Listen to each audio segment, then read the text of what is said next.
Ball Studios, hanging out with you where sports truly meets that thing called life. I hope you're having yourselves a fantastic morning this morning, and I am so grateful and so gracious by the many thanks to God just to wake up this morning, let alone be able to do what I love and love what I do every single day of my life. So I'm so happy to be here with you. I'm happy to be wearing this awesome gear for Dan Tortora Broadcast Media.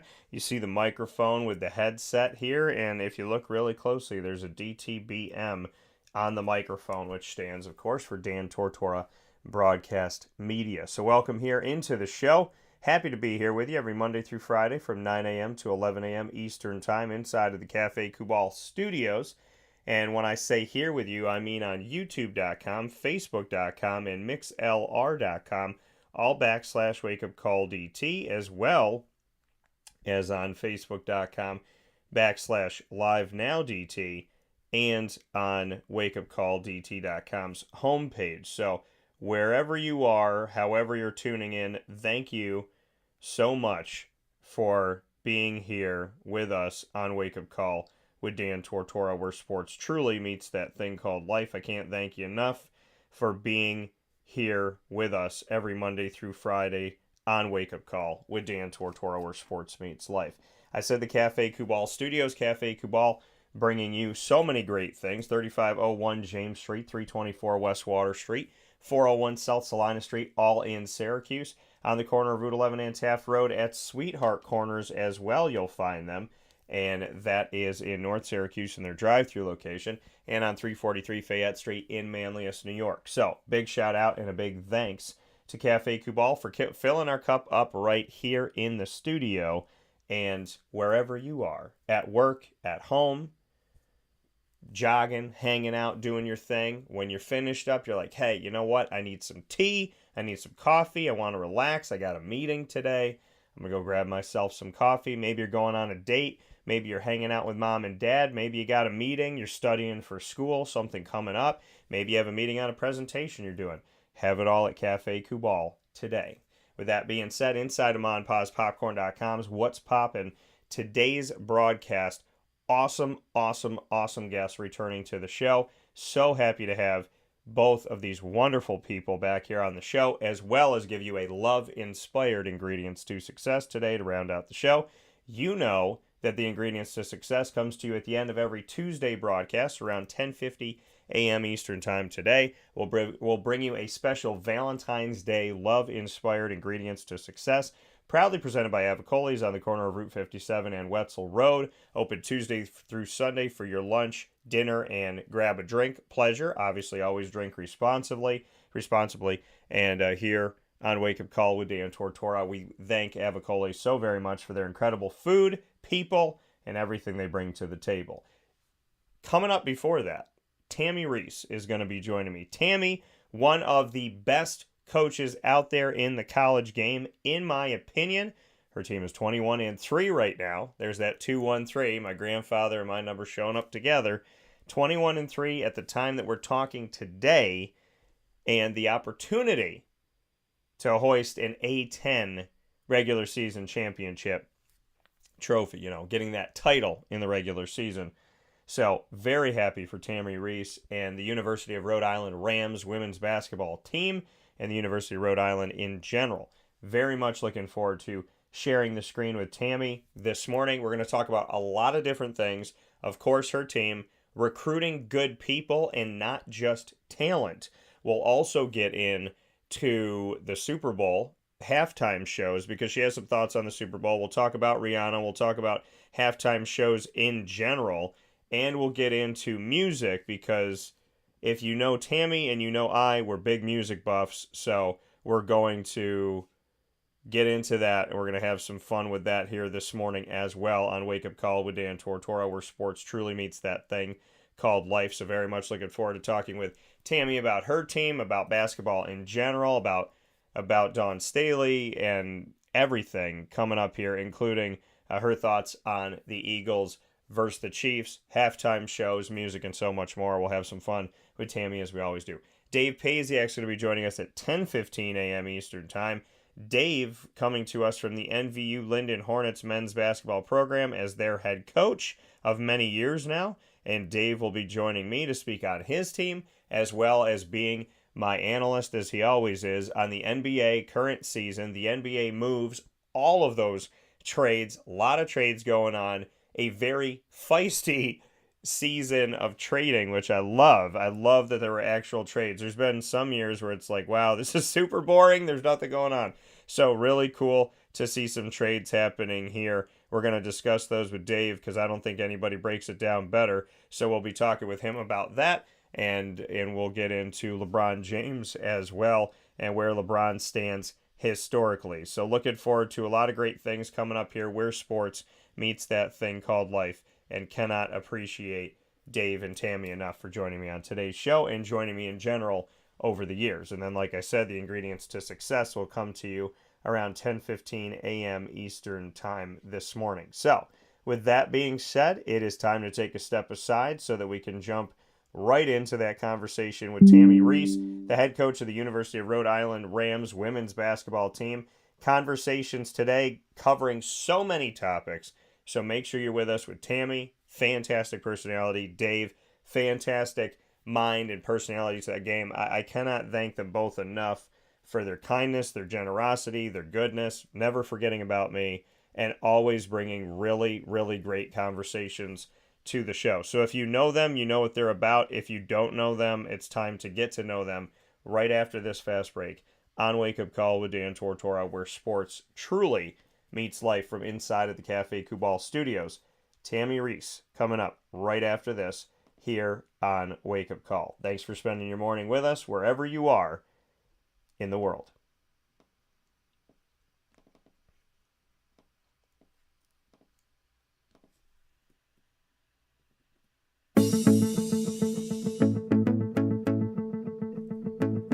Avicolli's, located on the corner of Route 57 and Wetzel Road in Liverpool, New York, has been your trusted neighbor for decades. Located just steps from Liverpool High School, we're happy to have the Liverpool Warriors on-site, on-location broadcast at Avicolli's through Wake Up Call with Dan Tortora every single month, featuring student athletes, coaches, and administration throughout the year from Liverpool High School. Head out to Avicolli's today on the corner of Route 57 and Wetzel Road in Liverpool, New York, open Tuesday through Sunday for lunch, dinner, and drinks. We'd love to see you out there. And of course, you can call them at 315-622-5100 for takeout, delivery, and catering. That's 315-622-5100. And also find them on myavicollis.com. That's myavicollis.com.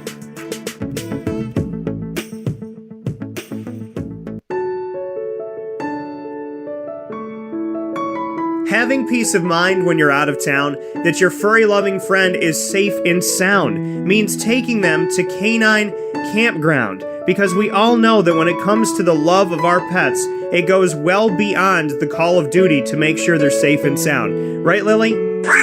So take a ride to 242 Johnson Street in East Syracuse, New York, and see Canine Campground and where your dog will be staying in the classic cabin, the executive cabin, the grand cabin, or of course the luxury cabin, because if you know Lily, you know she loves luxury. Now you don't have to wait to the last minute to find a family member or a friend that'll take your dog for a few days. Call Canine Campground at 315-299-4013. That's 315-299-4013. Their drop-off and pickup times are Monday through Sunday.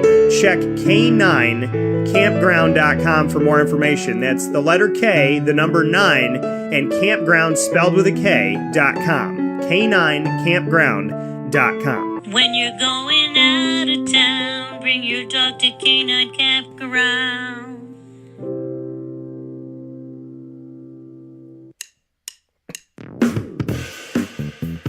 PB&J's Lunchbox, the food truck that you love finding all throughout Central and Upstate New York, now has a street-side cafe. So when you're craving their traditional favorites as well as their out-of-box amazing menu items, you can now head to 663 Old Liverpool Road in Liverpool, New York. Located just minutes from the highway, the Thruway, Destiny USA, and Onondaga Lake Parkway, PB&J's Lunchbox Street-Side Cafe is there for you Monday through Saturday from 9 a.m. to 7 p.m., serving breakfast, lunch, and dinner all throughout the day. Get breakfast for dinner, dinner for lunch, whatever you fancy, including their award-winning grilled peanut butter and jelly sandwich. Find them at 663 Old Liverpool Road in Liverpool, New York. PB&J's Lunchbox, where we love to know what's in your lunchbox.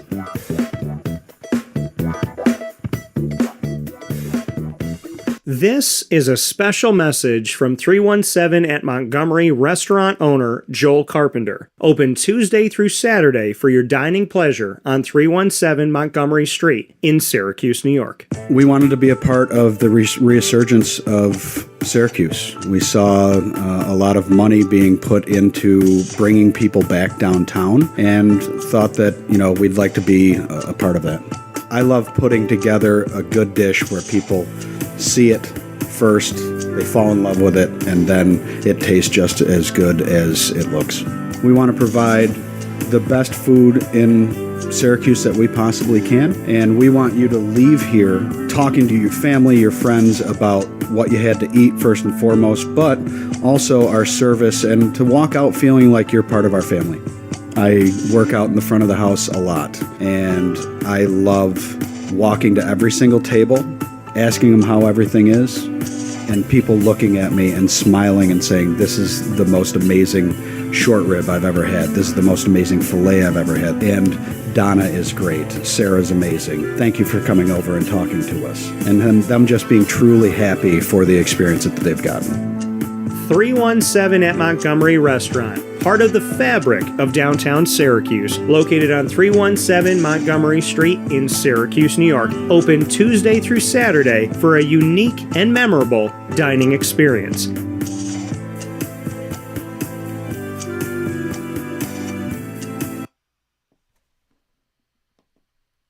Back here to Wake Up Call with Dan Tortora inside of the Cafe Kubal Studios, hanging out with you where sports meets that thing called life. Picture in picture right now with Miss Tammi Reiss. Always happy to have Tammi on the broadcast. It's been a minute since she's been on, but we're happy to have her back. University of Rhode Island women's basketball head coach for the Rams, and we're going to talk about the season as well as the Super Bowl. We'll get some music in there, see what's going on in the entertainment world, and always have a good time with one of my favorite coaches, not because she's on air today, but because she knows how I feel about her from back at her time at Syracuse. Miss Tammi Reiss, how are you today? I am excellent. Thanks for having me, Dan. It's been a minute. Yes, it has. So happy to have you back. Happy to have you here.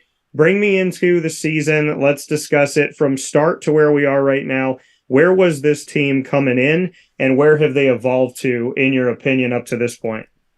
Well, I think coming in, we had a lot of unknowns. We had a lot of question marks. Lost 70% of our rebounding, 70% of our offense, lost our player of the year, all our all-conference kids, and 4 starters. So needless to say, we were young and inexperienced, and I signed a few graduate transfers, but didn't know, number one, who was going to take on what role in the beginning of the year, and number two, how quickly can we form our chemistry?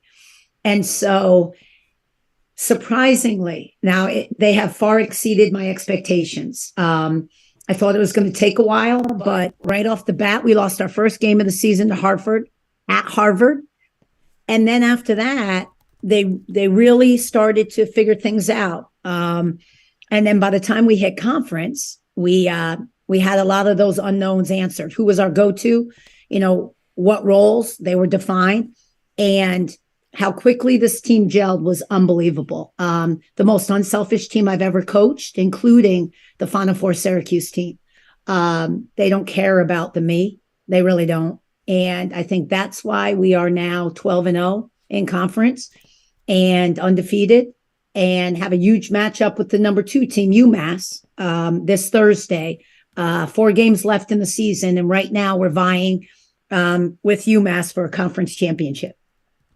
And you talk about this team being unselfish, the most unselfish team you've coached, including the Final Four team with Syracuse.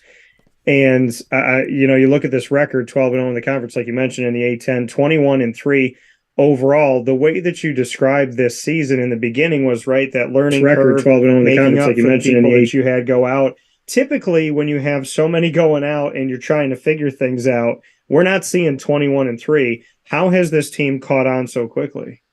Well, I think as a coaching staff, we did a really good job at the end of last year. We always have our big powwow and address what we did wrong as coaches, what we need to improve. And then really the general manager part of a head coach is deficiencies, areas that we really need to address in the portal and recruiting, what we've signed, and player development. And so we really address leadership and experience because we only had one starter returning, and those bench players maybe averaged 1.7 points per game, 1.3. So we went out and we addressed our rebounding needs in Tana Magassa, who came from Dayton, all-world center. We beat every BCS school wanted her. We got her. Rebounding, center position, hold the fort down. Went out and got a point guard from Rutgers, played at Florida State. I knew her from my Syracuse days. BCS experience at Rutgers and at Florida State, could lead, and fifth-year grad transfer. And then went out and got two more interconference transfers. A three-point shooter, 4-player, and also a 3-guard, the athlete we needed. Transition, 3-point shooting, and also defender and rebounder. And so I just think we addressed the leadership component, experience component, and all our deficiencies. We were one of the worst 3-point shooting teams in the conference last year, and now we're one of the best. And we have two centers that could be all conference centers, and we have just a ton of 3-point shooting around them. We really improved the areas that we said we were going to in the beginning of the year, addressed our deficiencies, and then it really came down to the players buying in. And again, I've never coached a more coachable team, a more unselfish team. And when you close your mouth as a player and you open your ears and you buy in, unbelievable things can happen. You actually get better as a player because you really believe, I really need to do this to be successful. Not, they don't know what they're talking about. I'm going to keep doing it the way I do it. And none of our kids are like that. They're not.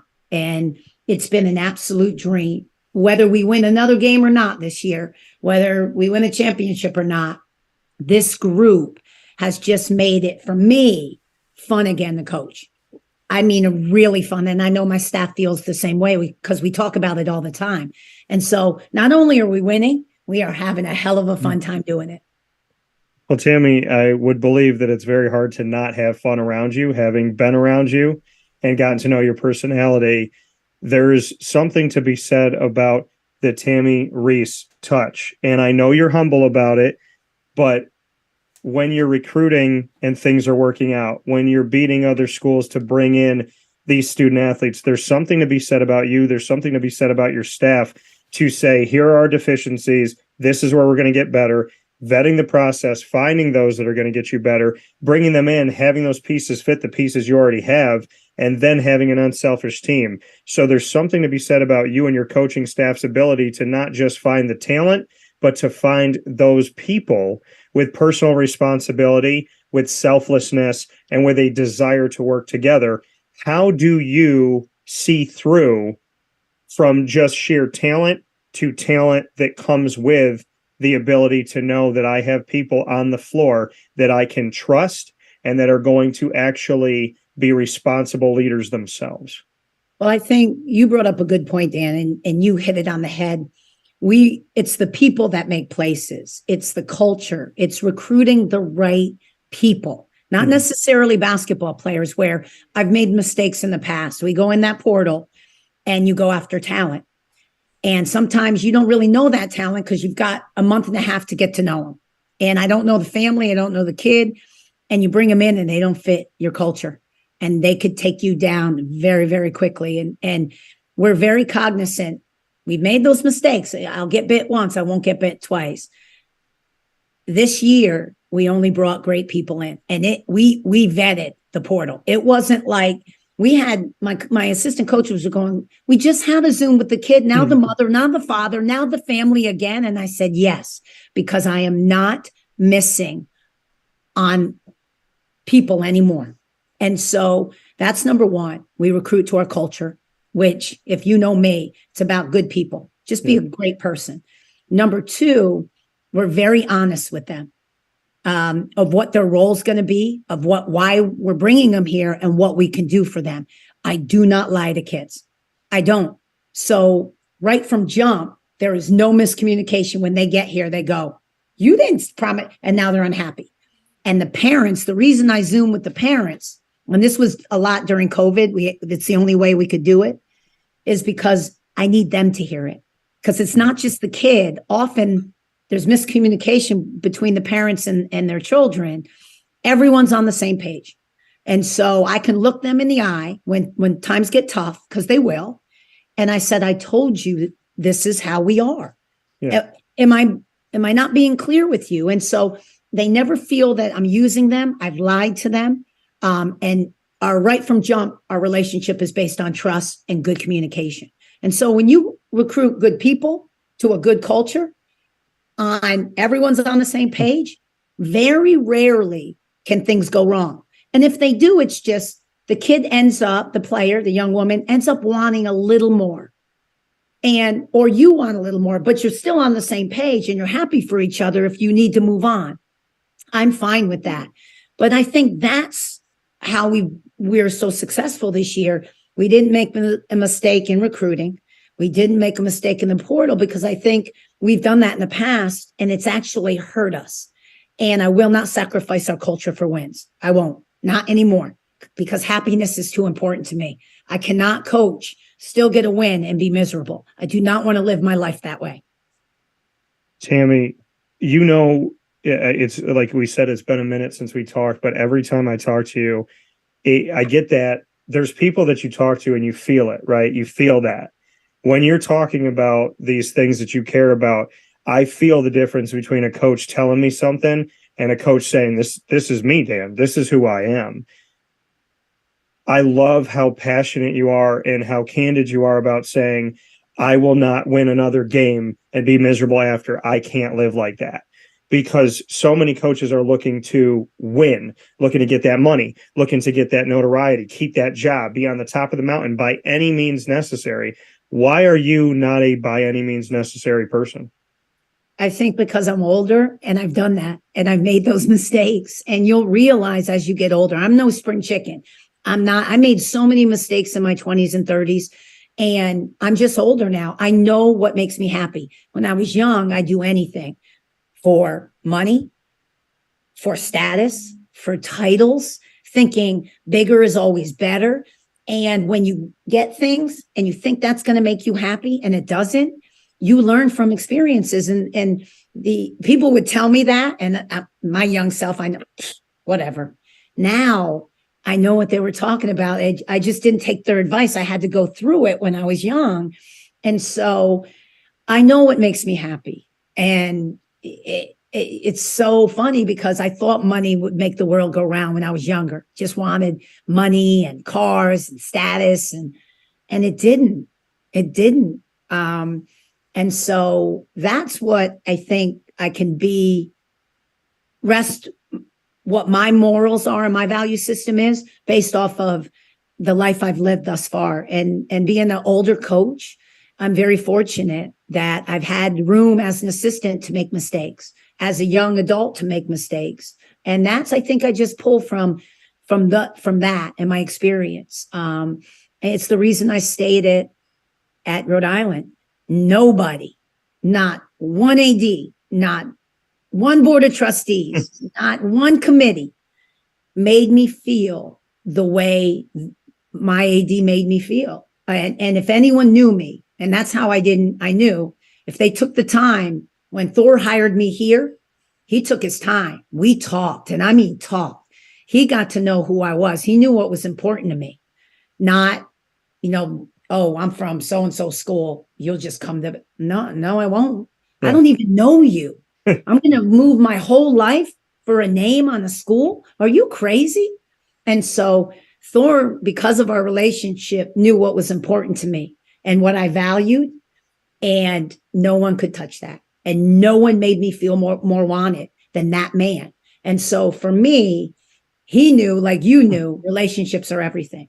Your word, building that, I can trust him. Yeah. And so it's just how I think how I was raised, and all my experiences is what I lean on now when I make any decision, when I try to lead my team. And it all comes, like you said, it should come from the heart. I try to make really heartfelt decisions, more so than head decisions, because this has never really led me wrong. Tammi Reiss here, Rhode Island Rams women's basketball head coach, here on Wake Up Call with Dan Tortora inside of the Cafe Kubal studios. Tammi, everything that you just said and what you were talking about here about your heart and versus your mind, do you believe you have to fall to rise? I do. I do believe you improve yourself and you get better. I don't always necessarily believe you have to fall to be successful, but I do believe you have to fall to grow. A lot of people are successful. Yeah. That to me means nothing. Success means nothing, wins. But sometimes you have to go through adversity to really learn about yourself and how you get better and grow. If you never fail, I don't know how you grow. I don't know how you learn. We all failed at some point in our lives when we were young, and it's how you get better. What happens when you fail? Do you fold? Do you persevere? Do you learn from? So I do believe at a young age, and this is, I tell parents all the time, let your kids fail, please. Please stop doing everything for them. Yeah. Please stop telling them they're always right. Let them fail. I know you don't want anyone you love to hurt. I know my parents hated me to hurt, but they let me fall flat on my face numerous times. And it made me tougher, and it made me grow. And I learned how to deal with adversity. And that I do believe, if you're a growth-minded, process-oriented person, man, that's how you get really good. You got to learn. You also have to learn how to handle failure. And that's really important. It tells you what kind of person you are. What's your character when you fail? Some people aren't good. Some people don't lose very well. Yeah. Some people don't win very well. And so, watching the Super Bowl yesterday and I watch everything. I watch all the coaches' post-game interviews. I watch all the players. When I play a team in basketball, I'll go on their website and I'll watch their post-game commentary. I watch Dawn's. I watch Kim Mulkey's after the big game the other day. I watch Gino when he loses.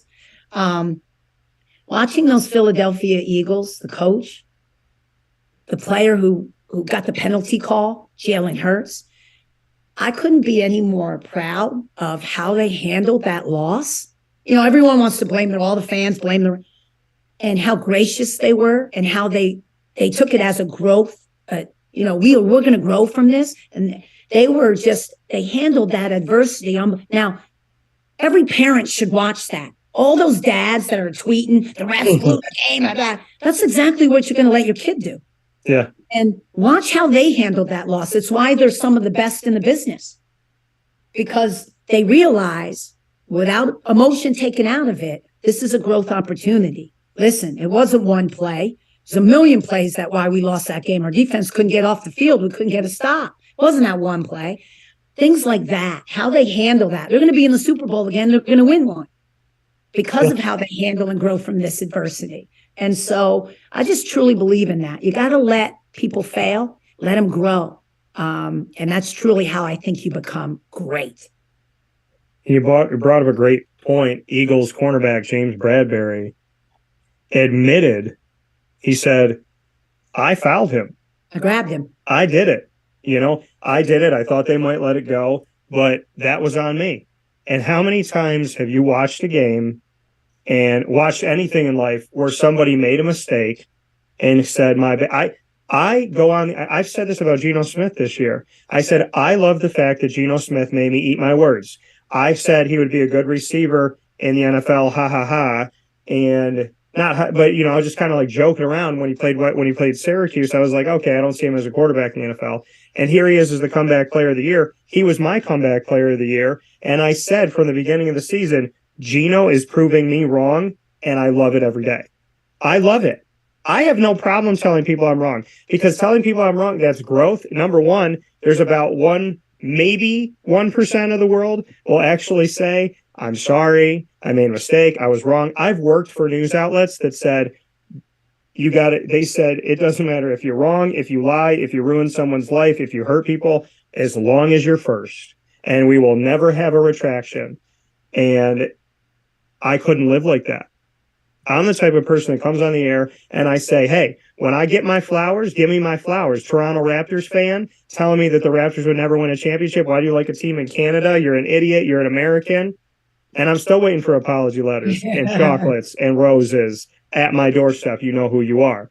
And so in the case on the flip side, when James Bradbury can say, hey, like you said, stop going on Twitter, saying all this stuff. I held the guy. I thought I was going to get away with it. I didn't get away with it. It was my bad. He beat me. I tried to stop him after he got around me, and it didn't work out in my favor. Because in all reality, I think the Super Bowl this season was called pretty correct. I can't sit here and say there was a play or two that made me go, wow, these officials look like they got some money on the game. And there's other games where I felt like the officials were not officiating to the best of what I would hope for at this level. But the problem in this game was not the officiating. The problem in this game was that ice grass that they're playing on. So I'm like, I think the one or two calls that could have been, questionable, 3 calls maybe questionable, but it took that field was god awful. Oh, yeah. And because I'm watching the first quarter, it's panning even on the green, and I'm like, look at those divots. It looks like horses have been running on that field. They've been playing polo.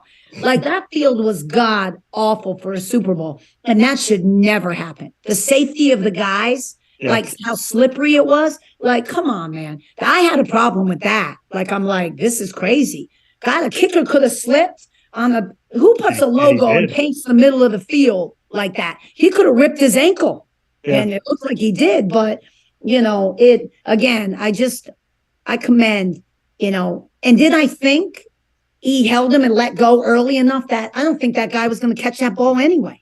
He wasn't. It was a very quick, and the way that he did it, it was such a grab, it was like a grab release. It wasn't a grab and pull. So I feel like he, in most cases, probably would have gotten away with that.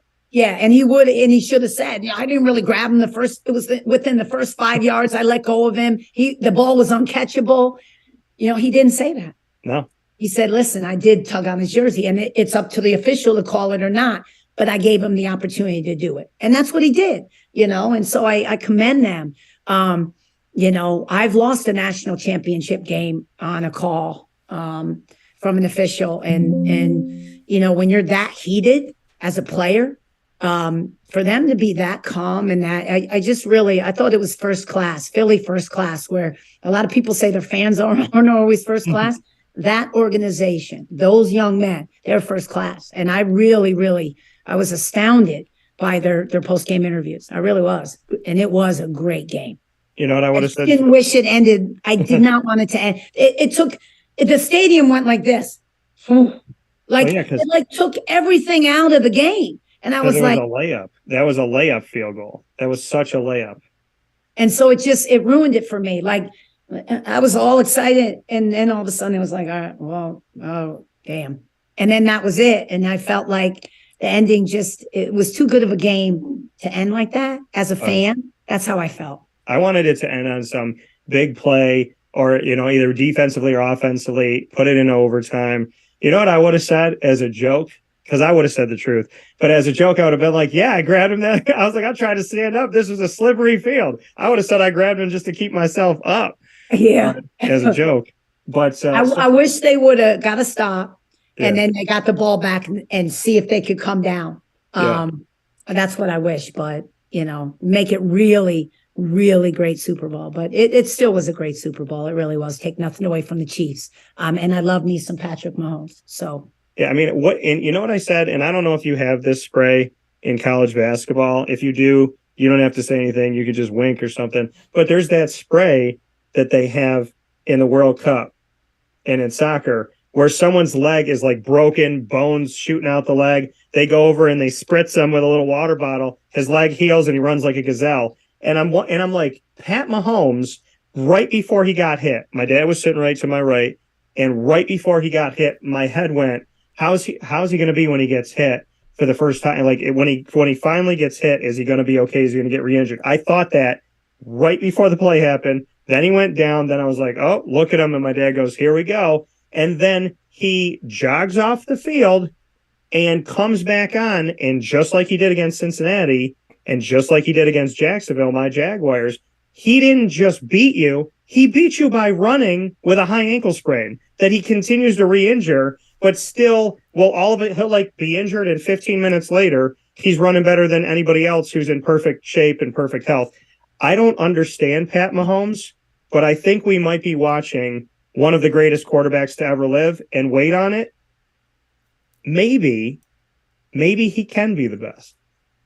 I don't doubt that he can't be the best because, the best will always, there's someone that always comes along that will break. Now, will they say he's the GOAT like Brady? I don't know. Will he surpass 7? I don't know.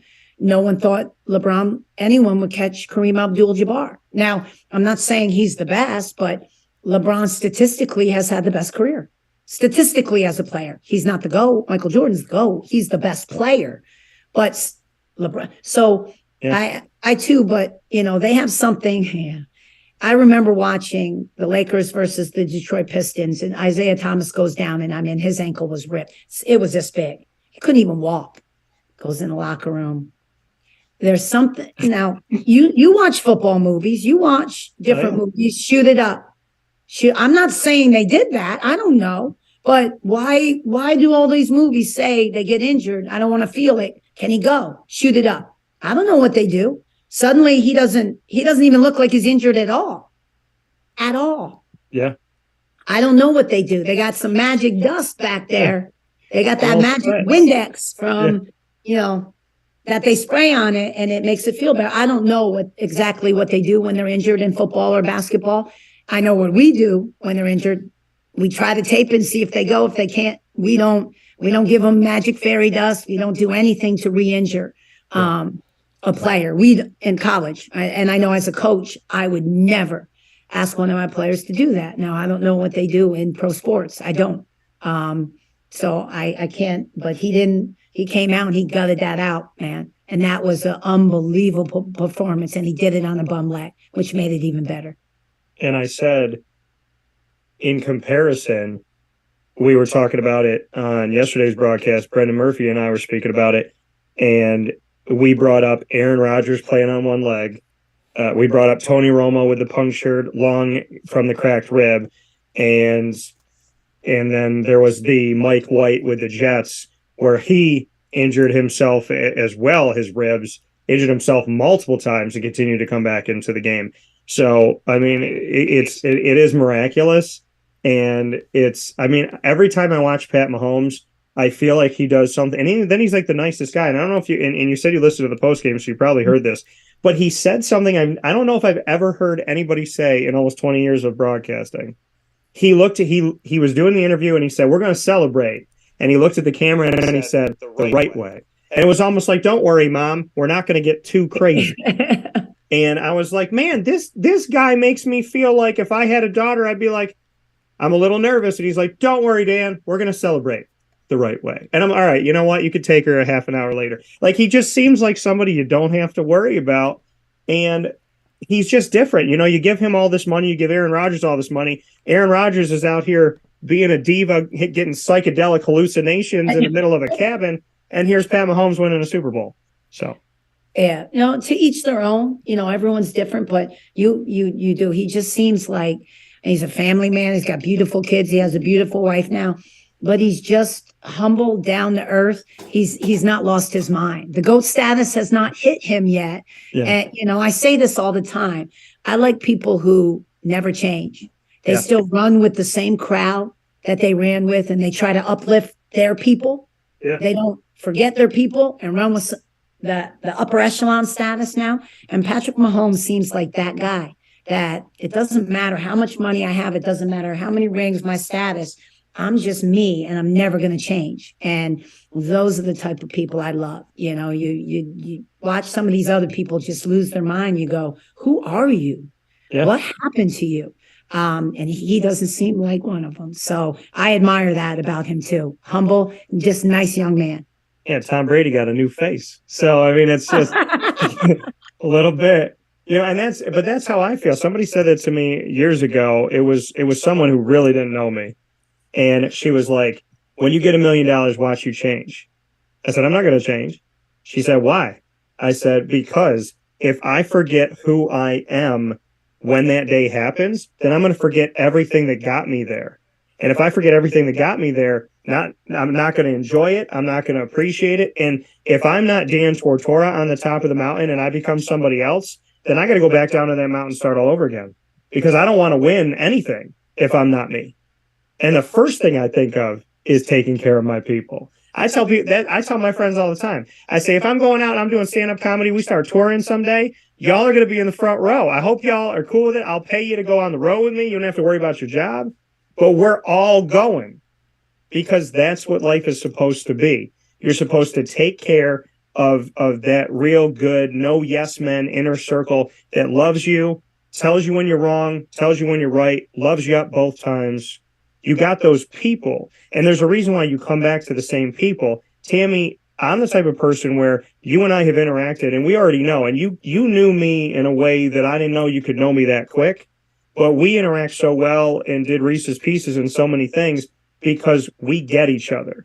We know what we're about. And I could talk to you once a year or once every 10 years, and I know I'm going to get Tammi. And if I ever didn't get Tammi, I'd be like, Tammi, what's going on? Because I know what I expect. I expect a fiery personality who is strong in who she is and her conviction, who goes out there and loves it, who wants to do things the right way. And you always say the same thing. I want to have fun. I want to win the right way. I want to enjoy it.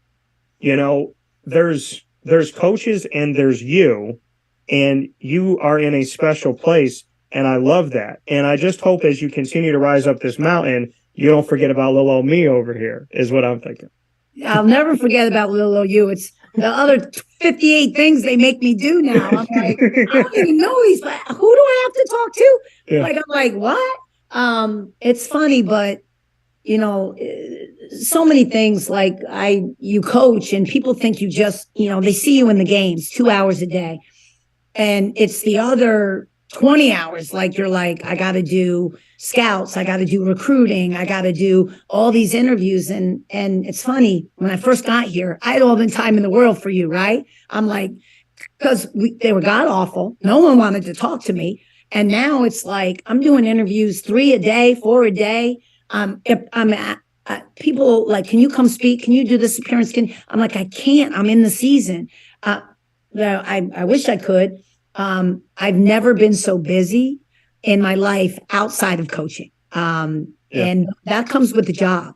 That comes with promoting your university, promoting your program. It's a good thing to have. Actually, people want to talk to you. They don't know, like, who are you? But no, never. Like, and I say this, I remember the first couple people that sat in our arena. Like, we play Thursday and there'll be thousands of people there. We'll probably have the biggest crowd of all time. But I can remember our first ride or dies that were there, that, you know, support us. They're like our family. I know our inner circle of fans that, you know, because now here comes the bandwagon. But those are the people that, you know, you can't lose, because they believed in you. They gave you your shot. They supported you even when you lost. And those are the people you cannot lose out of your life. All the other ones come just to be a part of the, you know what I'm saying? And so that's where, you know, I keep my ride or dies always. You know, my best friends from high school are still my best friends. College, you know, I learned this from Dawn. As big as Dawn Staley is, she's the biggest college she's bigger than Gina Auriemma now. Biggest college basketball coach. I call her up any day. Yo, Reese, what's up? You know, she hasn't changed a bit. She just is the highest paid basketball coach in the U.S., the most popular basketball coach, but she's still Dawny. She hasn't changed. And, you know, those are the real people, you know, and that's what I love about them. And that's why, you know, again, you're raised the right way. Your parents will let you know that you can't be anybody but who you are. And money doesn't change that. People will learn very quick. Go ahead and get $1 million. Just brings more problems, brings more stuff in your life that you don't really need to be happy. It's the truth. It's nice that I don't have to worry about money now. It really is. But it doesn't bring me happiness, you know. The same old that I used to do that made me happy when I had no money makes me happy now. And the reality, and going off of what you said, making that money doesn't take away your problems. So if you aren't strong in your conviction of who you are, if you don't know who you are, having more money is only going to make it worse than what it is. So we're going to come back around to Rhode Island and bookmark this. We're going to bookmark it here for a second because I do want to ask you this. You and I are big music fans. Yes. Now, I am wearing my Dan Tortora Broadcast Media hoodie here with the mic and the headphones. What I couldn't find, and I love wearing this, and obviously it's my company and I'm proud of it. I was looking for this and I'm sad about it. I couldn't find my Prince shirt because I wanted to wear it for you. So we talk about greatest of all time halftime shows. Now, when Prince came around, I didn't see that one like live in the moment. I saw the Maroon 5 with Adam. I saw the Adam Levine one, and I went like this. Yeah, not interested. Now I like Maroon 5, but I don't need to see some no dude with his shirt off. So I was like, whatever, I'm good. Now, my favorite, because I think the Super Bowl should be meant for collaborations. People that don't go on tour together, that just so happen to be able to do this in this moment, and maybe never again for the rest of all mankind. Aerosmith with Britney Spears and NSYNC. That one was amazing. I still remember them walking down like the catwalk thing. Another one that I loved, and Tammy, you could say however you feel about this, but I called some people out on this one. I said, if you had a problem with this show, there are a few people that are like, hey, my kids, I don't want my daughter seeing this dressing up like this and this and that. And I get that, but I'm going to call some people out and say, y'all were jealous about the dancing, we're jealous about the bodies, and we're jealous about not your kids looking at the screen, but your husband. Your husbands. Yeah, the husband going, ole, ole, ole. So to me, Shakira and J-Lo, when you tell me, oh, she's 50 and she's 52, I'm like, stop with that mess. That's not real life. No. Those women are not good female performers. They are good any gender performer of any time in any history because they dance in their 50s like people don't know how to dance in their 20s. Shakira is playing instruments. J-Lo's doing all kinds of stuff. These women are gorgeous. They're talented. And before we talk about maybe your favorite halftime shows, because I'd love to get your thoughts, I just want to let J-Lo and Shakira know there's a lot of jealousy that comes with being successful. Let that ride off your back because y'all were flawless in that show. And I'm saying that as somebody who appreciates your music and your craft and wasn't just staring at the screen. But also, wasn't that Super Bowl down in Miami? Yes. Yes. And so they picked the right, from a culture standpoint. Yeah. The demographic, as it should be. The representation, I thought that just was spot on. Now, I have so many favorites. I can't pick a favorite. Now, when Prince hit Purple Rain and it started raining, you couldn't pick a better moment. It was like the heavens came down at the right and just like really. I loved me some Prince. I love J-Lo and Shakira. I thought it was beautifully done from a culture standpoint, everything. From a woman's standpoint, rocking it at the Super Bowl, to the collaboration between both of them, excellent. And J-Lo is one of my favorite artists anyway. Collaborations, like you said, I love the Aerosmith, NSYNC, Britney. I love Bruno and Bey, Queen Bee. I love me some Bruno Mars. But and again, way back, like Michael Jackson, there's some that are just iconic. There is no debating. I don't care what anyone says. When you come to the Ryan Center and play us since day one, 4 years ago, every home game, there's one anthem played.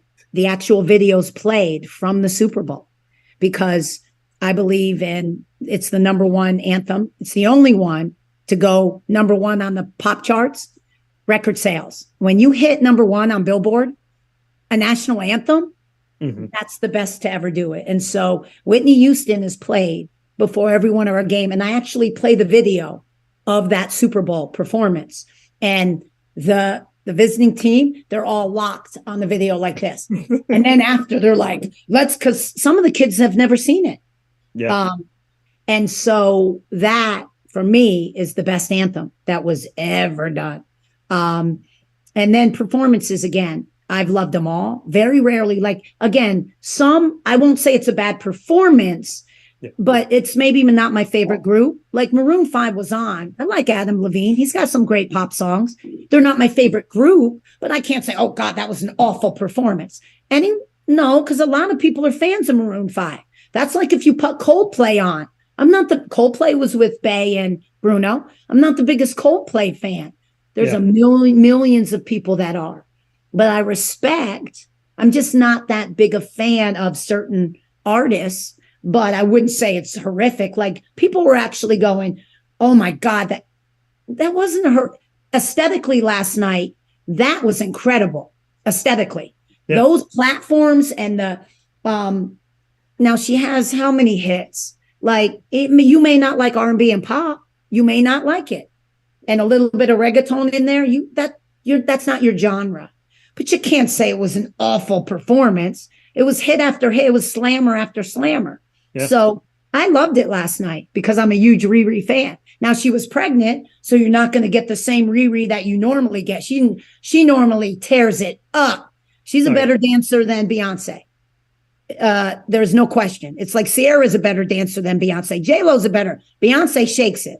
That's what she does. She's not a dancer. She's not a performer like that. Yeah. But Rhea is real. And like the banger she was hitting last night, I was up, ask anyone, I was up dancing. I was getting after it when she came on. So I enjoyed the performance. Do I think it was the best? No. I think, like you said, I think there were better, but I loved it. I've always said, if I could get, now there's some anthems. There's some anthem groups that needed to have played at the Super Bowl. Freaking AC/DC was one of them. Thunderstruck.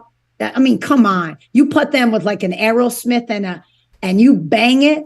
Like that's the demographic too. Men over 40 to 60 grew up. Like that Super Bowl would be electric. And when the Raiders were in the Super Bowl, I always thought they should have had AC/DC. And like if I'm a marketing person, I'm going after certain, like I'm like, really? They've never played a Super Bowl? Every one of their songs starts, you come out of a tunnel to it. We start every jump to Thunderstruck.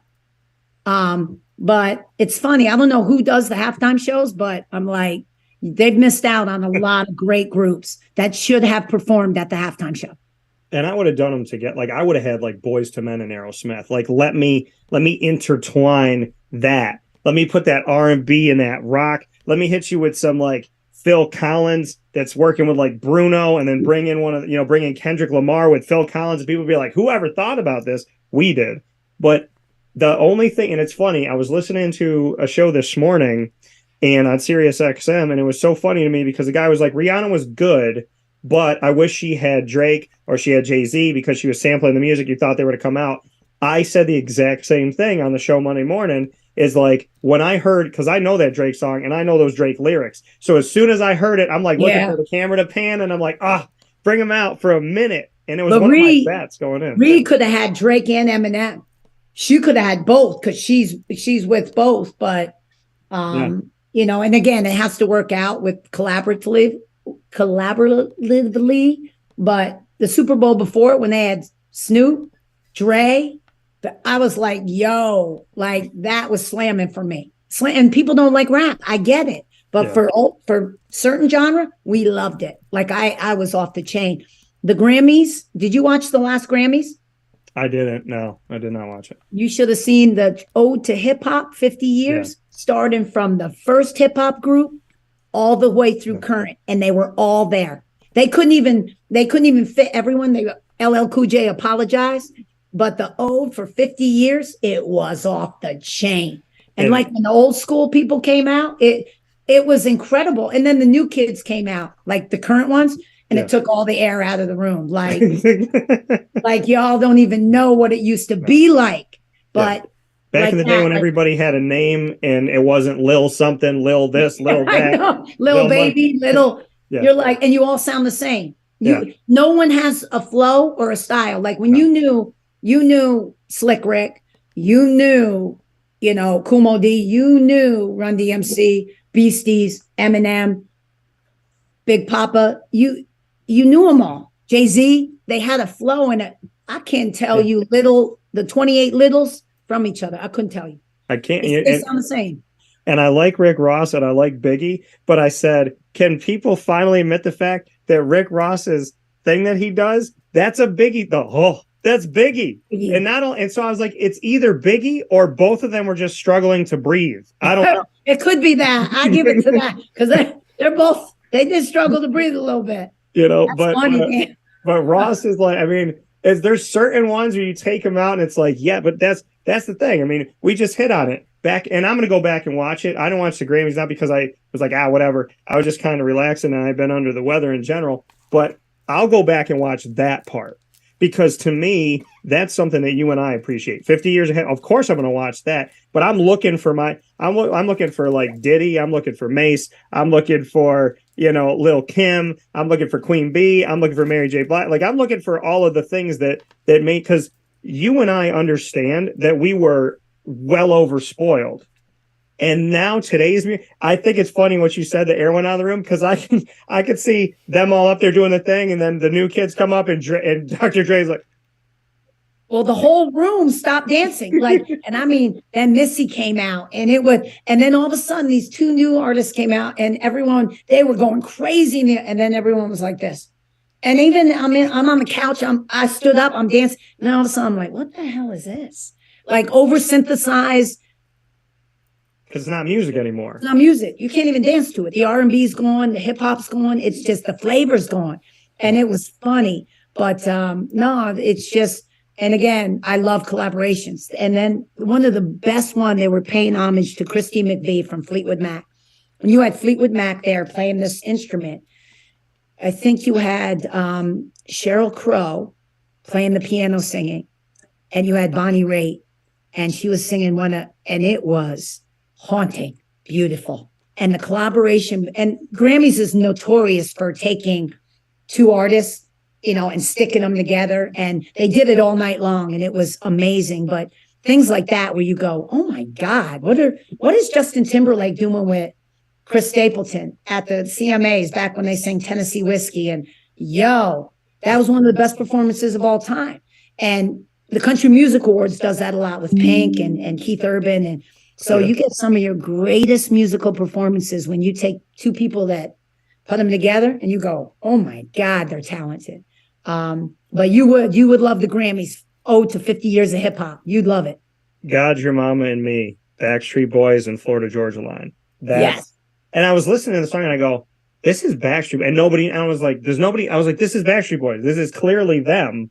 So, because their sound. Really quick here, final note here, Tammi, words you want to say to the Rhode Island Rams, proud and true and real fans that have loved this team since day zero. What do you want to say to the people out there? Well, nothing but my heartfelt appreciation for, embracing us when we were not good and believing in the vision, myself and my coaching staff, with the dream we were selling them, that trust in the process, trust that we're doing things the right way. We will build it. We will become an A10 powerhouse. We'll vie for championships and we'll make this university proud, and put us on the national map. And they believed in us. And, for coming every game this year, we're second in attendance in the A10. My team appreciates it, my coaching staff, and just thank you so much. The Ryan Center is a true home court advantage now because of them. Tammi Reiss, University of Rhode Island Rams head women's basketball coach. And Tammi, more than anything else here on Wake Up Call inside of the Cafe Kubal studios, thank you for how you've always treated me. And I look forward always to catching up with you again. Well, thank you, big time. You got your own studio now. Look, I'm doing mine in my kitchen. I got to get on your level, Dan. I'll talk to you soon. Thank you so much. All right. Love you, Dan. Love you too. See you.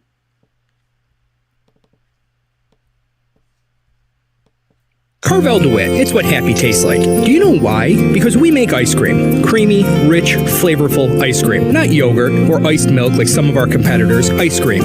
Fresh, by hand, daily. For the calorie conscious, we have something new for you. Our new Carvelite. Same great flavor, creaminess, and texture of our regular ice cream with only 35 calories an ounce. So whether you want an ice cream cake, flying saucer, dasher, carvalanche, hard or soft ice cream, we will satisfy your craving with our fresh, handmade regular or new Carvelite ice cream. Carvel DeWitt. It's what happy tastes like.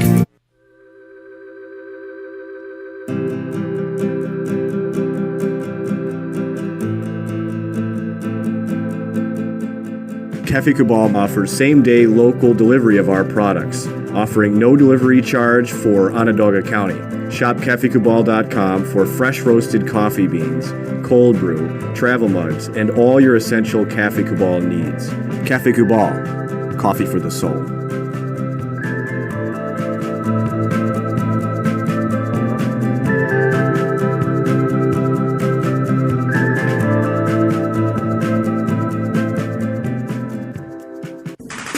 The Wildcat Sports Pub in Camillus, New York is located on 3680 Milton Avenue in the Home Depot Plaza. It is your family-friendly sports bar and restaurant. Folks, some sports bars aren't family-friendly. Some family-friendly restaurants are not sports bars. The Wildcat Sports Pub in Camillus, New York is proud to be both.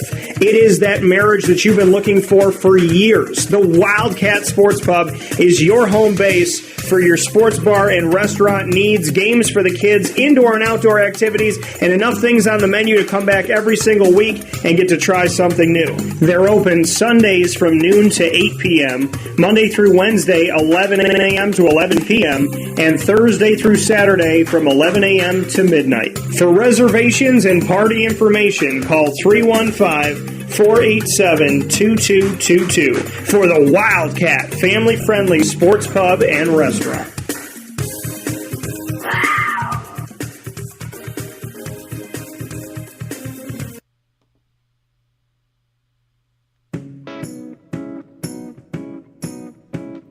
In these unique times, there are those in our community that give us a sense of normalcy and positivity. Pizza Man on 50 Oswego Street in Baldwinsville has been here for you for over 35 years and is here now. Call 315-638-1234 or order online at pizzamanbville.com to bring those familiar tastes into your home. And remember to come see our monthly on-site broadcasts centered around the community and our Baldwinsville Bees. Pizza Man in Baldwinsville. Any way you slice it, they are always here for you.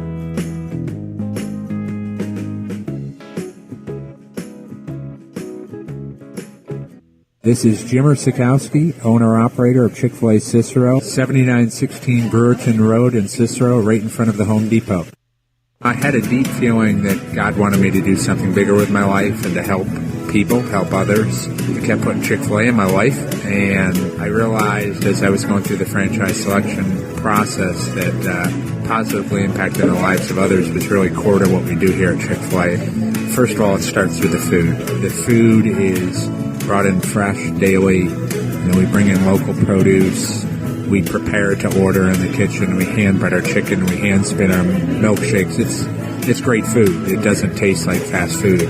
I think the second thing is the way people feel when they come in a Chick-fil-A restaurant. It's different. We try to treat people with intentional kindness here, which is very different and deeper than good customer service. And so I think it feels remarkable for most people to come in a Chick-fil-A restaurant. And then lastly, the impact that we try to have in the community is very different. It's a big part of the expectation of every operator of a Chick-fil-A restaurant is that they're actively engaged in their community, they're a leader in the community, and they're making a difference. When they realize that what we're striving to do is to shine a little light in their life. That's a very, very different experience than you will have at any other quick service restaurant. And it's that remarkable experience that I think people will emotionally connect with. I'm George Townsend of Honda City with some good advice when buying a new car. The true cost of owning a new car is determined by the appraised value when you trade it. No vehicle appraises higher than a Honda. Next, look for low APRs and deep discounts. You also want low maintenance costs and great fuel economy. That's why my advice to you is to buy a new Honda. Looking pre-owned, visit our Honda Certified Used Car Center. Honda City, 7140 Henry Clay Boulevard, Liverpool, or HondaCity-CNY.com. It would be a pity if you don't shop at Honda City. Our corporate purpose at Chick-fil-A is to glorify God by being faithful stewards of all that's entrusted to us and to positively influence all those who come in contact with Chick-fil-A. And what became increasingly clear from our success in Cicero is that people love Chick-fil-A. And also I think we recognized that, we had a great opportunity to grow the brand and grow our platform. I felt incredibly grateful when I was selected to be a Chick-fil-A operator. I think what it's meant for me, what I've come to realize on a very deep level is that this is a calling for me. It's not a career. It's not a job. The Lord called me to be a Chick-fil-A operator and to use these restaurants to glorify Him and to positively influence other people. I'm blessed. I'm very blessed. Head to Chick-fil-A Clay on 3974 State Route 31 in Liverpool, New York.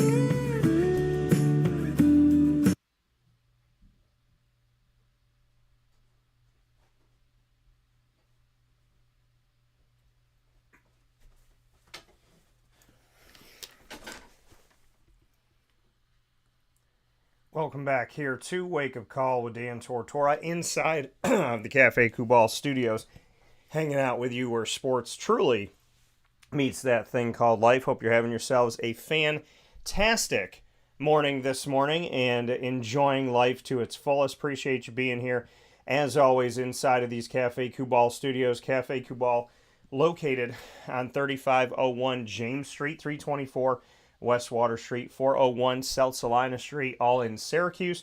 You also find them on 343 Fayette Street in Manlius, New York, and on the corner of Route 11 and Taft Road at Sweetheart Corners in North Syracuse in their drive-through location. So, however you connect with Cafe Kubal, make sure you head out there today. Support local. A cup of coffee, cup of tea goes a very long way, especially to support Central and Upstate New York.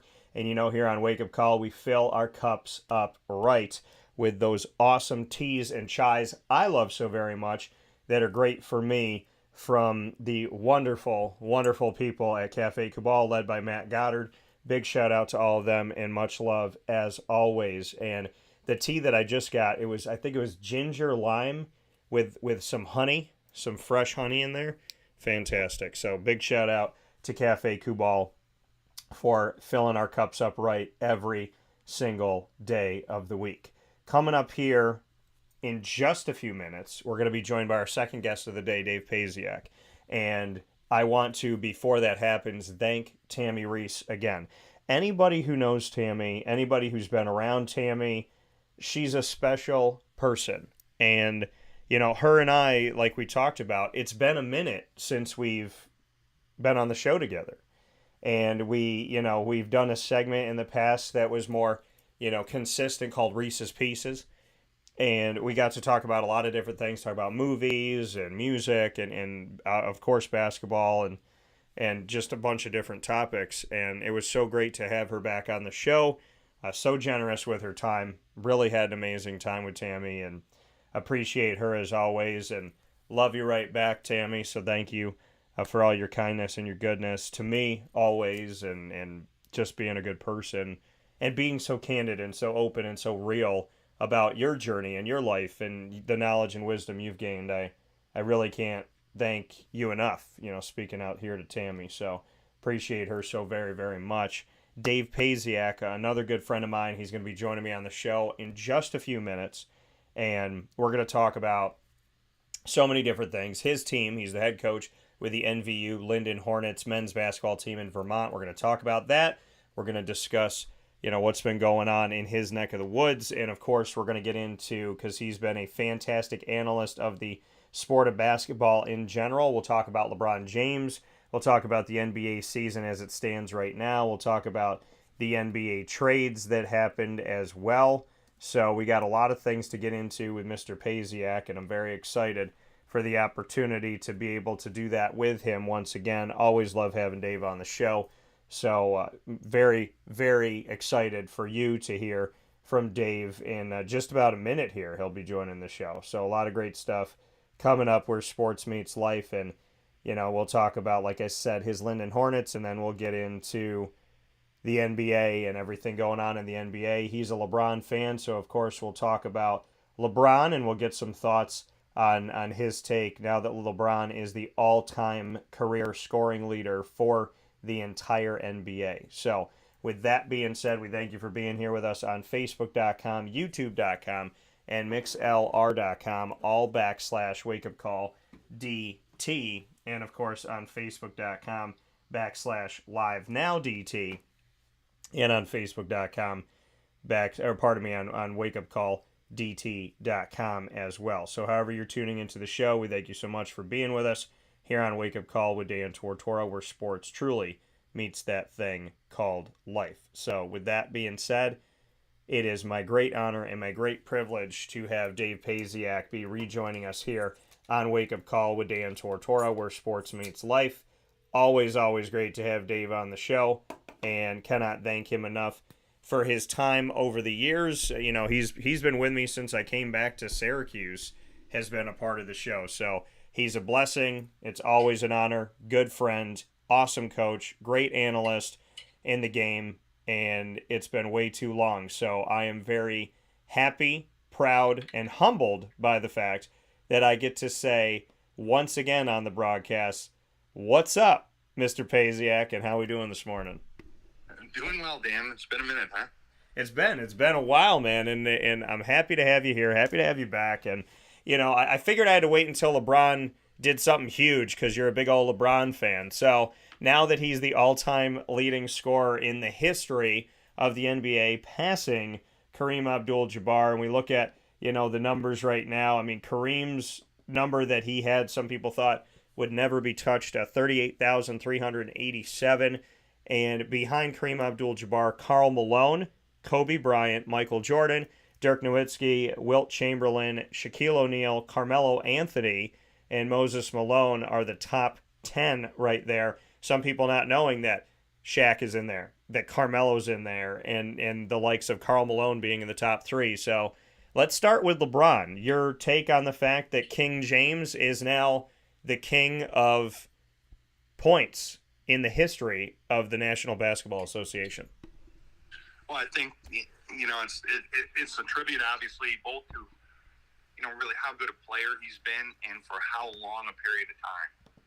Like, to stay at the top of his game for the length of time that he has is remarkable. And I think, like, you ran down the list of top scorers. I mean, there is nobody active right now that's like even close. So it'll be a long, long time before anybody eclipses that mark, I believe. He's, I think what he's done that he doesn't get enough credit for is, taking full advantage of science, technology, invested in his body, and kept himself physically at a place where he can compete at the level he has for that length of time. And and I think people forget too that he's taken his teams routinely deep into the playoffs. He's played USA basketball, so I mean there's besides the 82-game regular season, there's been a lot of wear on those tires, and yet he's still competing at an elite level at age 38. So it's remarkable, really. Yeah, he's had himself a heck of a career and continues to go here at almost 40 years old. And remember, when he came into the NBA, folks, it was the last year where you could come in straight out of high school. So he's been in the NBA for 2 decades doing this and getting to where he is right now, and to have the numbers that he has right now is the NBA it for is. It's 2 it's decades very remarkable doing this to and look at this and to look at what he's done and how he's done what he's done. So I mean, I give him credit. Listen, I will always, consider unless somebody truly changes my mind. Michael Jordan to me is the greatest ever.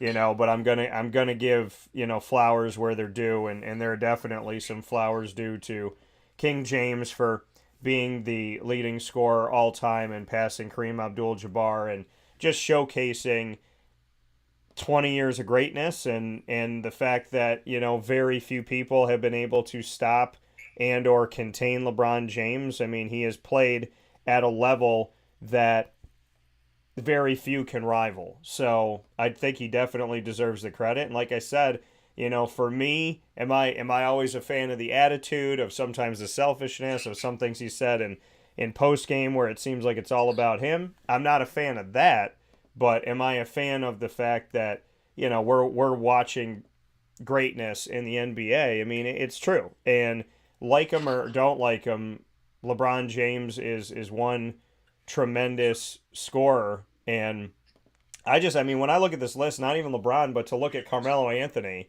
and say he's in the top 10 as well. This Syracuse alum here sitting in the top 10, 28,289 points. It's great to see that. Now, Kevin Durant is 14th with 26,684. So he has the opportunity to get himself into very close to the top 10 here, because the two above him, Oscar Robertson's 26,710, Hakeem Olajuwon 26,946, and then Elvin Hayes 27,313. In order for him to get into the top 10, he'll have to pass Moses Malone's 27,409. But, like you said, there's not a lot of people that are close.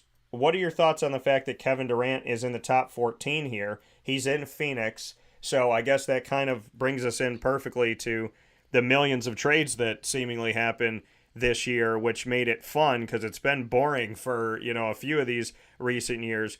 Your thoughts on Kevin Durant? I mean, we thought the Brooklyn Nets, I said that they weren't going to win the way that they were together. They weren't going to win with Kyrie and Kevin. There wasn't enough. They needed to move some things around. Well, they decided to blow everything up. Kyrie's gone. Obviously, Harden's been gone over the last couple of years. And now Kevin Durant's gone. The Brooklyn project didn't work. So what are your thoughts? Well, I guess what's the expression? If you don't learn from history, you're bound to repeat it. Yeah. The Nets went down this path in the past. Remember when they brought in Garnett and Allen and Pierce? And, the Nets have gone down this path of trying to put together, 2 or 3 or 4 superstar parts with the idea that it's a quick fix to a title. And it hasn't worked for him in the past, and it didn't work for him this time. And, I think obviously the first domino to fall was Harden last year.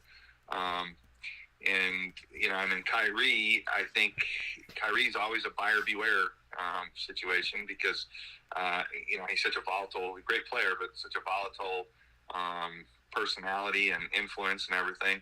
And so, last year there was disruption with him with with his stance on the COVID vax, and he's playing on the road but not at home.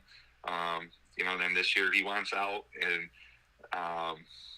Durant at one point wanted out in the off season and then kind of recanted.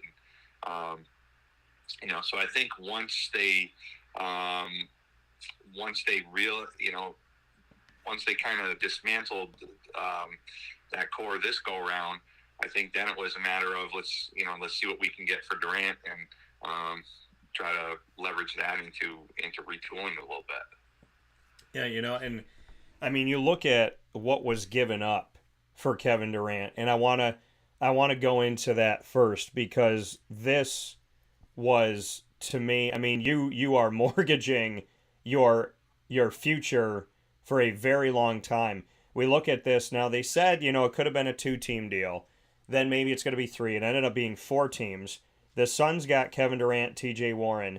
The Bucks got Jay Crowder. The Pacers got George Hill, my former Raptor Serge Ibaka, Jordan Nwora, 3 future second-round picks from Milwaukee, and cash from Brooklyn. This is what the Nets received. Mikal Bridges, Cameron Jordan, Juan Pablo Valette, and got this 2023 first round pick from Phoenix, 2025 first round pick from Phoenix, 2027 first round pick from Phoenix. So every other year, the first round pick from the Suns, 2028 first round pick swap from Phoenix, which could work in Phoenix's favor depending on how Brooklyn does, 2028 second round pick from Milwaukee, a 2029 first round pick from Phoenix, and a 2029 second round pick from Milwaukee. So they get a ton of picks in this thing, 7 picks, and they have the first round pick from the Suns for 4 different years, all the odd years, 2023, 25, 27, and 29. Every other year from here to 2029, Phoenix has given up their first rounder, mortgaging their future for the now in Kevin Durant. Like it or don't like the move, Dave? Well, in the short, from which perspective are you talking? From the Brooklyn perspective or the Phoenix perspective? From both. Just your overall thoughts on who won this thing. Well, I think it's hard to say who won right now, just because, like, Phoenix should be amongst the top teams in the league for the next several years, which minimizes or reduces the value of those draft picks. Now, if Phoenix craters, something happens with injury or somebody leaves or something unforeseen happens and they crater, now all of a sudden those draft picks have a lot more value to Brooklyn. So I think, if you project Phoenix at being one of the better teams in the league over the next, 3 to 5 years, I think Brooklyn did about as well as they can moving Durant. But at the same time, Phoenix, you took a team which is already one of the better teams in the league and a team that's in the championship conversation and has been the past couple seasons. You take a team that's already at that level and you add an elite player like Durant. I mean, immediately Phoenix becomes a threat to win the title. And it's interesting because they got a guy, Chris Paul, I think is certainly on the back end of his career. But then you got Booker, who I think is one of the really good young players in the league, just kind of establishing himself as an elite. So, I think they have the makeup to stay at a championship contending level for the next 3 to 5 years. But Durant, I mean, he's had health issues, later in his career. You mentioned he's 14th on the all-time scoring list. If he stayed healthier, he'd be in the top 10 already, probably. So I think a lot of it hinges on, how much more mileage they get out of Chris Paul, and especially hinges on, how healthy Durant can stay. If he stays healthy, there's no reason to think he can't be an elite level player for the next several years, the way he has been, throughout his career. So, in the short run, barring anything unforeseen, you got to like what Phoenix did. But also, like I said, as far as getting, value for Durant, I think Brooklyn did pretty well too. Yeah, we look at this Phoenix team who, remember in the bubble, they didn't make in 2020, they didn't make the NBA playoffs, but they went undefeated in the bubble. I mean, this was a team that came on strong, and then it was like, okay, is it a fluke? And then the next year they were good, right? And you're leading the West. And for these last couple of years, they've been really strong, but they didn't have enough. You brought up Booker, DeAndre Ayton's there, and then you have, Chris Paul, who had tried to do something in the postseason, but there wasn't enough there for them. So when you look at the team now and you look at the makeup now, and you bring in Kevin Durant with Chris Paul and DeAndre Ayton and Devin Booker and company, is this enough for you, Dave, to say Phoenix is a playoff team that is now going to vie for this? I know you made mention that it makes them a contender, but right now in this year, at this point in the season, are you a believer here in February that Phoenix can now jump into the playoffs, unlike they did the last couple of years, and be the team that can withstand the punches and the blows? Because what did we talk about last year? Phoenix was good, but they hadn't been really tested, and then they got tested and they lost. Now when they get tested, do you think that this is going to be what Chris Paul needed, what Devin Booker needed. Are we finally there in Phoenix? I think we could be. I think, a lot of that's going to flush itself out over the next, remainder of the regular season, the next 15, 20 games as we head into the home stretch, right? Yeah. Because there's going to be a certain amount of adjustment time, kind of integrating Durant into what they're already doing in Phoenix, which is already a solid team and a team that was in the mix in the West. Denver had kind of started to separate themselves a little bit from the rest of the West. Memphis has struggled a little bit of late, but I think as they assimilate and integrate Durant into the rotation, into what they're doing in Phoenix, I think there's enough regular season left to do that, and that makes Phoenix really dangerous, and I would say like a co-favorite with Denver in the West. Yeah, and when we see, at the time we're talking right now, Dave Pasiak, a longtime basketball head coach and analyst of the game here on Wake Up Call with Dan Tortora. Have a cup of coffee, cup of tea with us from Cafe Cubal while you're listening to Wake Up Call here this morning and every Monday through Friday from 9 a.m. to 11 a.m. Eastern Time. So, as we look at the standings right now, Dave, where we're at, contender, pretender of what we're seeing in the West, because like you said that you think they could contend with Denver. Speaking of Phoenix, we have Denver, Memphis, Sacramento, Phoenix, Dallas, the Clippers is where we are in those top six. And then we have New Orleans, Minnesota, Golden State, Utah. Does this standing current situation make sense to you? That top five, are you surprised? Are you, hey, this is what I thought was going to happen? I mean, Sacramento has taken a long time just to get back to the playoffs, just to get up that hill. Sacramento has been a team that was a forgotten team not too long ago. So now that we're seeing this, I mean, Oklahoma City, Portland, the Lakers, the Spurs, the Rockets, that's your bottom of the West, and your top of the West looking very different than, what one would expect over, the last decade or so. Contending, pretending when we look at the top five in the West right now? Well, I think, the one team that's really a surprise that they're in that mix is Sacramento, like you mentioned. I think they've had it's a team that I think was tracking in the right direction, but they've made a much bigger leap this year so far than I think most people, including myself, expected. Like, I thought that, they would be a play-in team this year, probably.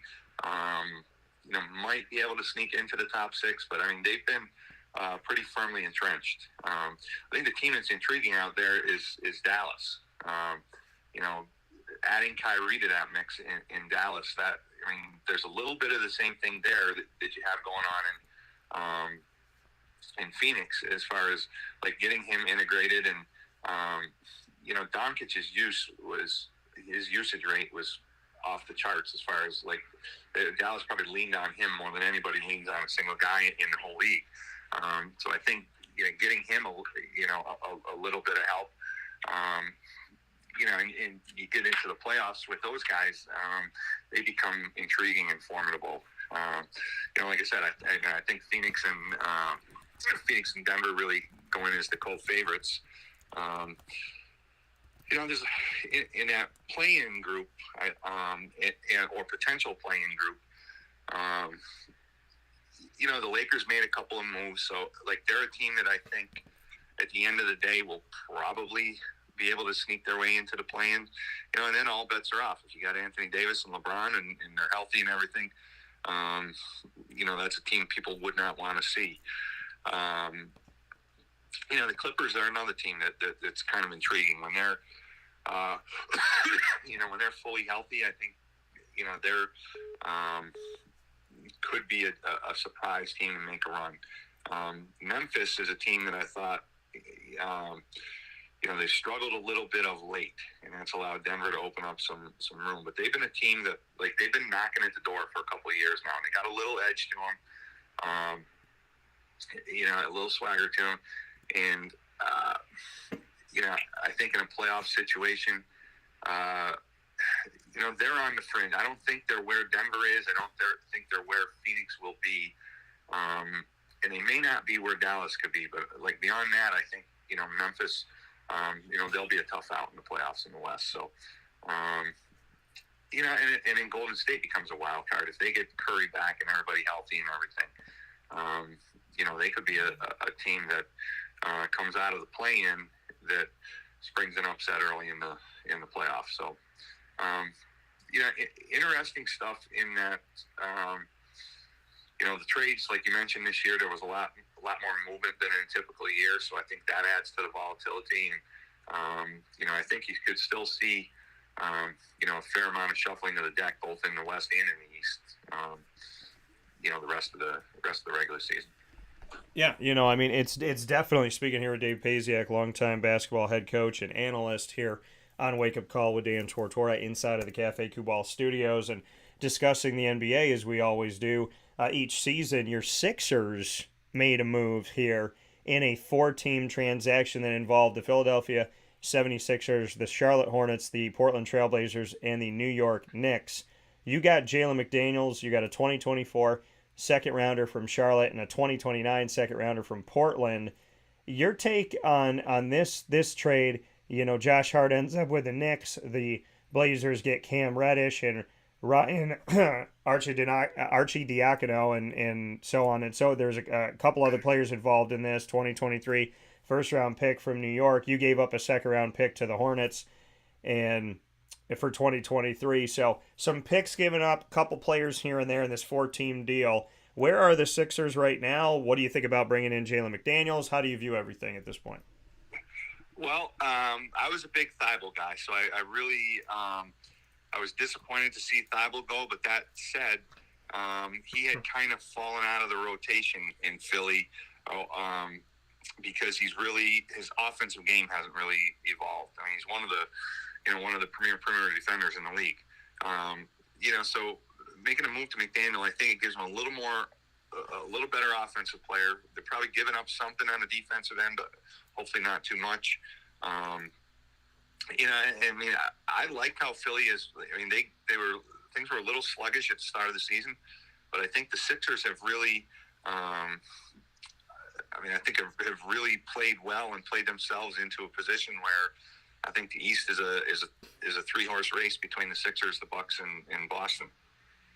Yeah, and we'll get to more in the East here in a second as well. I want to get through these moves that happen in the NBA, and then we'll reach back out to that and head over to the East to get your thoughts on that.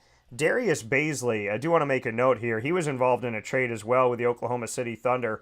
He's on the Phoenix Suns now, so he adds some help there. Darius Baisley, for those of you that say, Dan, that name's familiar, it is familiar. He was supposed to come and play at Syracuse University for Jim Boeheim in the squad, and he decided instead to go to the G League, which eventually he kind of like helped that ball to roll in a way when he made that move, because it was unheard of that a guy would jump of that magnitude in high school to just go to the G League and not play college at all. Your thoughts on the trajectory of Darius Baisley, and does he offer anything to the Suns?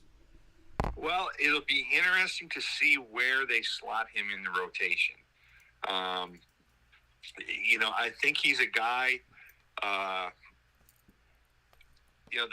Suns gave up Dario Saric, who's a guy who I always thought was a pretty good part. There's opportunity for Baisley to kind of carve out a little niche, and I think he could be a factor for them down the stretch. But at the same time, I think a lot of that, some of that will be him, and some of that will be how they kind of retool things around Durant. So, but I think it's a good opportunity for him to carve out a niche on a contending team, and see how that move plays out again over the last 20, 25 games of the season as they retool. So hopefully that will work in his favor, and he'll be able to carve out a little bit of a role there. Beyond that, we have seen 2 players get moved that seemingly are involved in the news for not the great reasons, right? Russell Westbrook with does he add or detract from a team? Kyrie Irving, does he add or detract from a team? Well, the Mavs got Kyrie Irving and Markieff Morris in a trade with the Brooklyn Nets as the Nets continued to unravel this project that didn't work. Spencer Dinwiddie, Dorian Finney-Smith, both going to the Nets, 2029 first-round pick and 2 future second-round picks are what the Nets got to give up Kyrie Irving and Markieff Morris. The question that you and I talked about was, who wants Kyrie? Is he marketable? Will somebody take him? Because that long-term deal we didn't see getting signed with the Brooklyn Nets as of last year. Why would you sign this guy long-term when sometimes he plays, sometimes he doesn't? There was all these issues. Sometimes when he was injured, he didn't play. Sometimes he didn't follow certain mandates and rules and he couldn't play. So it was why would the Nets spend any more time and any more money on this guy? And now they're not. Now he's going to the Mavericks, and we saw that move happen before the trade deadline. Your thoughts on the Kyrie Irving conundrum, and does he help out Luka Doncic, or does he become a headache for yet another All-Star? Well, I think Dallas rolled the dice with that one in part to kind of placate Doncic because, like I said, talked a minute ago, his usage rate is off the charts. And I think, if you believe what you're hearing, what you read and everything, there have been a little bit of grumblings from Doncic's camp about how they need to get him some help. So I think, the Kyrie move, if the two of them mesh and it works out, then they suddenly become a serious threat in the West. If it doesn't work out, then Dallas will cut bait with him fairly quickly, I'm sure. But Cuban is a guy who's he's been a pretty player-friendly owner. He's also a guy that I think is not afraid to make an out-of-the-box move. So. I think Dallas surprised a little bit in the playoffs last year, but I think it's pretty clear that they didn't have enough to compete with the upper echelon, the Denvers, the Phoenix, especially after the trade, the Grizzlies, even maybe the Clippers. So I think Phoenix or rather Dallas was in a position where if they're going to make a run at it and kind of elevate their level of talent to compete with those teams, and at the same time placate Doncic a little bit. I think it's probably a roll of the dice worth taking if you're them. Yeah, I mean they're gonna see if it works, and like you said, you got to have somebody to help them out and provide some minutes and some support to that. We'll see how Kyrie does in Dallas, where it's been kind of a nightmare at times with him in Brooklyn. So we'll see how he does there. Another guy that I was talking about here, and we're discussing being in the news, but more for the what are they bringing to a team, what's going on, is this a good thing or a bad thing? Russell Westbrook, listen. Now, if Oklahoma City, back in the day, found a way to work together, Russell Westbrook, Kevin Durant, James Harden, people hear that now and they think, that's a big three. That's a championship. They could vie with Golden State. They could vie with the Lakers. They could do this, that, one, and they could go up against Boston. Well, it didn't work out way back when James Harden was a rookie. Now, Russell Westbrook has bounced around and went to the Jazz in a 3-team trade. The Lakers got D'Angelo Russell, who I believe they were going after last year. They got D'Angelo Russell. They got Malik Beasley. They got Jared Vanderbilt. The Wolves got Mike Conley, Nickeil Alexander-Walker, as well as 2024 second-round pick swap with the Lakers, 2025 second-round pick with the Jazz, 2026 second-round pick from the Jazz as well. The Jazz got Juan Toscano-Anderson, Damian Jones, a 2027 first-round pick from the Lakers, and Russell Westbrook. So we talk about marketability. Can they be marketable? Can you find a team to take them off your hands? Kyrie, that team was found in Dallas. Russell, that team was found in Utah. First thought I had when Russell Westbrook went to the Jazz was, he ain't going to like that. And then something came out where it was like, he's going to weigh his options from this point on. Dave, I know that in professional sports and sometimes college athletics now, contracts mean nothing. which is insane because a signature, first of all, a handshake and a look in the eye used to mean something. Your word used to mean something. It still should. And if that didn't work, the signature meant something. To say you got traded to a team and you're going to assess the situation, and I'm not saying what he said, but I'm saying there was this alleged notion of, okay, Russell's in Utah, but he's going to figure out what his next move's going to be.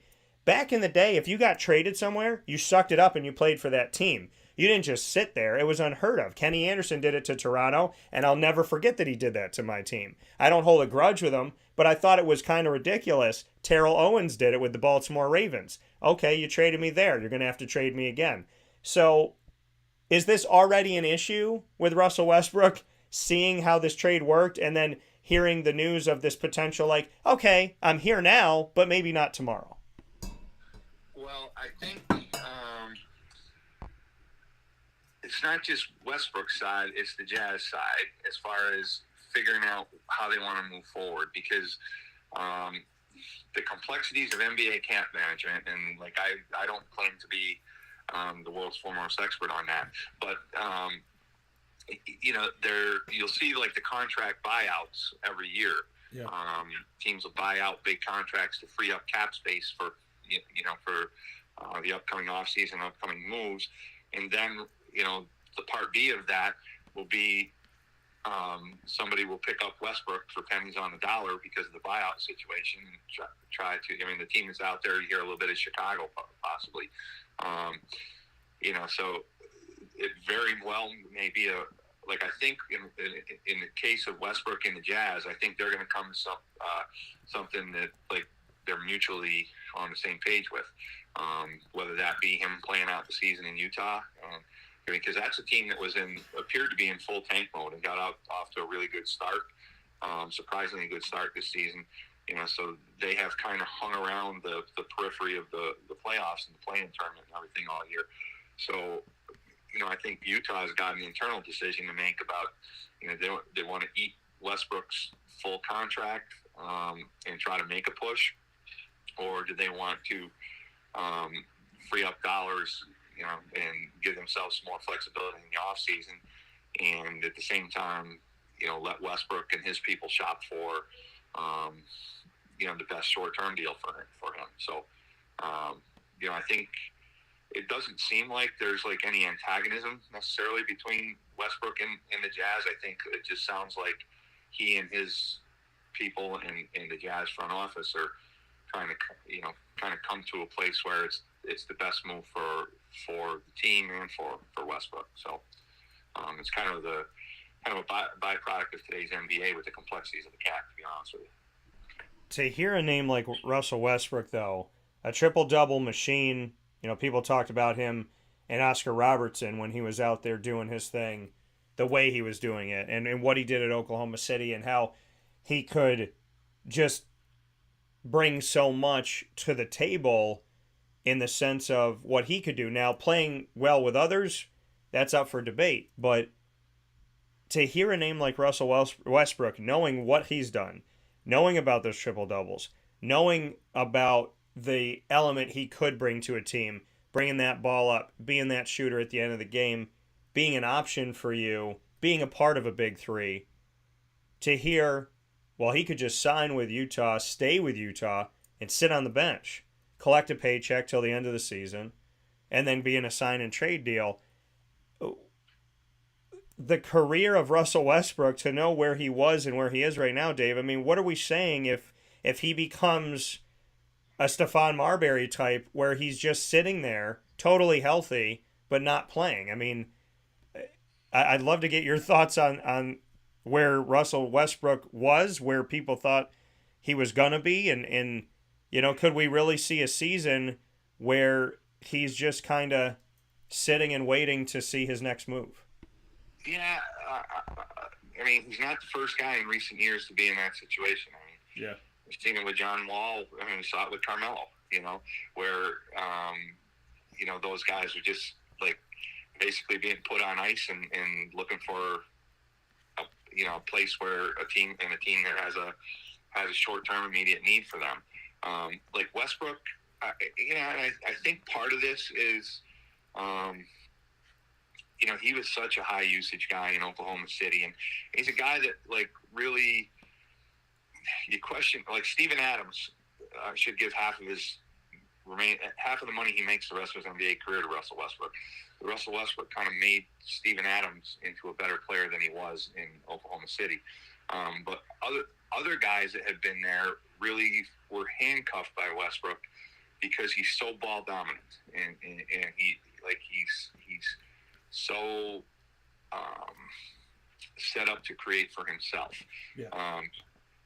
And so I think his style of play, like he's not the player he was a few years ago. I don't believe. Like I think he's still a very good player, but I don't think he's an elite level player. And the same can be said for James Harden because his James Harden stretch, and I think the difference with Harden is he's now in a situation in Philly where he doesn't have to be the top dog every night. He's got Embiid, he's got Maxey and everything. But I think like those guys like with that kind of play style, they tend to start to decline faster. And, I think we're seeing a little bit of that with Westbrook. Like I said, I think he's still a very good player. I just don't think he's anywhere near at the MVP conversation level that he was a few years back. So a team looking at where he fits, with his game where it is, like, is it a plus for your team to, kind of hand him the ball at this stage of his career and at whatever stage your team is at. I think before they traded him, I mean, he wasn't meshing great with, in LA with Davis and LeBron, but I thought the Lakers kind of figured out a little use for him, moving him to the second team a little bit. So at least for in the short run, I think they did that to get some value out of him, as opposed to completely putting him on ice. So, it'd be interesting. It'd be interesting to see if the Jazz, kind of hang on to him or play him, hang on to him and don't play him, buy him out and give him, if he gets bought out, I think you'll see it. Like I said, Chicago is a team that's out there, and maybe the Clippers or the Heat, those are the ones that they mentioned a little bit. I could see, one of those teams, signing him to a cheap, pennies on the dollar deal for the rest of the season, and thinking that he could be like the piece that kind of elevates them and, gets them into playoffs or gets them to the next level in playoffs. So, see. Yeah, I mean, that, because you look at, Utah's not out of it. They're at the bottom part of making it into the newly renovated format of the NBA playoffs. So, they're still there. The Brooklyn Nets, too, to blow up this entire team, they're not only in the playoffs that they started today, they're fifth. So, Brooklyn shedding all of this, Dave, is it going to help out in the long run? Is Brooklyn still a team in the playoffs that you would think can go somewhere? What are the new look Brooklyn Nets now, because they've mortgaged so much toward the future? This is a playoff team in the top 5 at the time that we're speaking that doesn't have those superstar names and doesn't have, one of the top players in the history of the modern NBA, if not all of NBA time, when you look at number 14 all time in Kevin Durant. So what is this Brooklyn Nets team now? And are we seeing a team that will just slowly but surely fall down the standings? How do you look at it? Well, I think the reason they made the moves that they did is I think that, they weren't, like, once Irving was gone, and, you can make an argument even when Harden was gone. Ben Simmons hasn't come around to it hasn't gotten back to, like, the All-NBA level that he was prior to all Ness in Philly.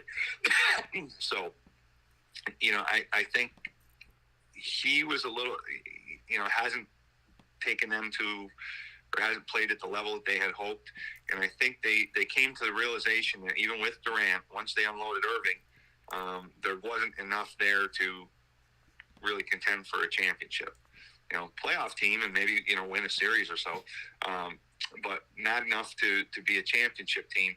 So I think that organizationally they made the decision to, like, how can they get a good return for Durant, and at the same time position themselves so that they're going to take a little hit, but they're not totally going to crater and be in last place rebuild mode, and kind of stay relevant while they retool around some other guys. I mean, I think Bridges was a really good player to get in return. And if Simmons can ever come around, and Dinwiddie, I think, is a really good player. So I think if they mesh, I think they can stay relevant while they're trying to kind of reposition themselves, whether it be through a draft or an off-season trade or something, to get themselves back into really like serious discussion as far as a contender in the East. Like, I don't think their team, I mean, it's no secret now that their team as it's made up now, I don't think is really a threat to make a deep run in the playoffs. So I think what they did was kind of, make some preemptive moves so that they wouldn't have to totally tank and totally crater while they retool. Hindsight 2020, did your Sixers dodge a bullet with Ben Simmons? Certainly it appears that way, and I was a Simmons supporter in Philly. Like I thought that the team kind of had thrown him under the bus a little bit right near the end, but then I thought he didn't handle his end of the situation well at all. But in hindsight, like you say, I mean, he certainly isn't anywhere near the player in Brooklyn that they had hoped for, or that he was prior to that playoff meltdown in Philly. So, I think it's almost at the point where you question whether he's ever going to get back to that level. If that's the case, then Philly certainly made the right move there. But I think hindsight being what it is, I think the Sixers are at a better place now than they were dealing with all that Simmons mess and him not being a part of the team. So I think they kind of were at a place where they had to make a move. So yeah, and we look at speaking of these moves continuing in this season. Speaking here with Dave Pasiak on Wake Up Call with Dan Tortora inside of the Cafe Kubal Studios. The Nuggets at the top that we spoke about, top of the West. They got Thomas Bryant in a trade, 4-team trade. The Lakers got Mo Bamba and also Reed and a second-round pick. Clippers got Bones Highland, one of the cool names out there. The Magic got Patrick Beverley, 2024 second-round pick from Denver, and cash as well in this deal. Nuggets getting Thomas Bryant, your thoughts on this? What does it do? I'm kind of sad that the Black Mamba isn't alive, because we could have saw Black Mamba, Mo Bamba, and that, I think, would have been awesome. A little play on words. But Thomas Bryant going to the Denver Nuggets, what does that do to them, knowing that the Phoenix Suns are coming? Well, I mean, it's not a move of the magnitude of anything that Phoenix did. Yeah. But I think that it gives them some additional depth, and I think he's a guy that he'll I think be a significant contributor in Denver. I think they upgraded by making a move. I just don't know that they upgraded. They certainly didn't upgrade, at the same level that Phoenix did. I think they're still. They're good enough to win the West, but I think it's more of a horse race now than it was prior to the Phoenix making the move. So, Bryant, he improves them and gives them additional depth. Probably a better, I think, more opportunity from him because, if you believe what you read, he wasn't, probably wasn't in the long-term plans in LA. So, kind of an opportunity for him to kind of rebuild his brand and everything. So, hopefully that's a deal that works out for him and for Denver. Kevin Durant making the jump. Easier for him to get to the championship from the West than the East. What are your thoughts? probably easier in the West, given that he went to a team that was already, at near championship, if not championship level. A team that's been knocking on the door the last couple of years. Had he stayed in Brooklyn, especially after they, offloaded Irving and Harden, if he stays in Brooklyn, they don't have enough to get past Philly, Boston, and Milwaukee. So, I think in that sense, like they got a shot to come out of the West and to win it at Phoenix. I don't think he had that in Brooklyn. So, net result definitely easy for him right now in the West. And I got to mention this. This is a little interesting nugget here, and there is no pun intended because I'm actually talking about my Raptors.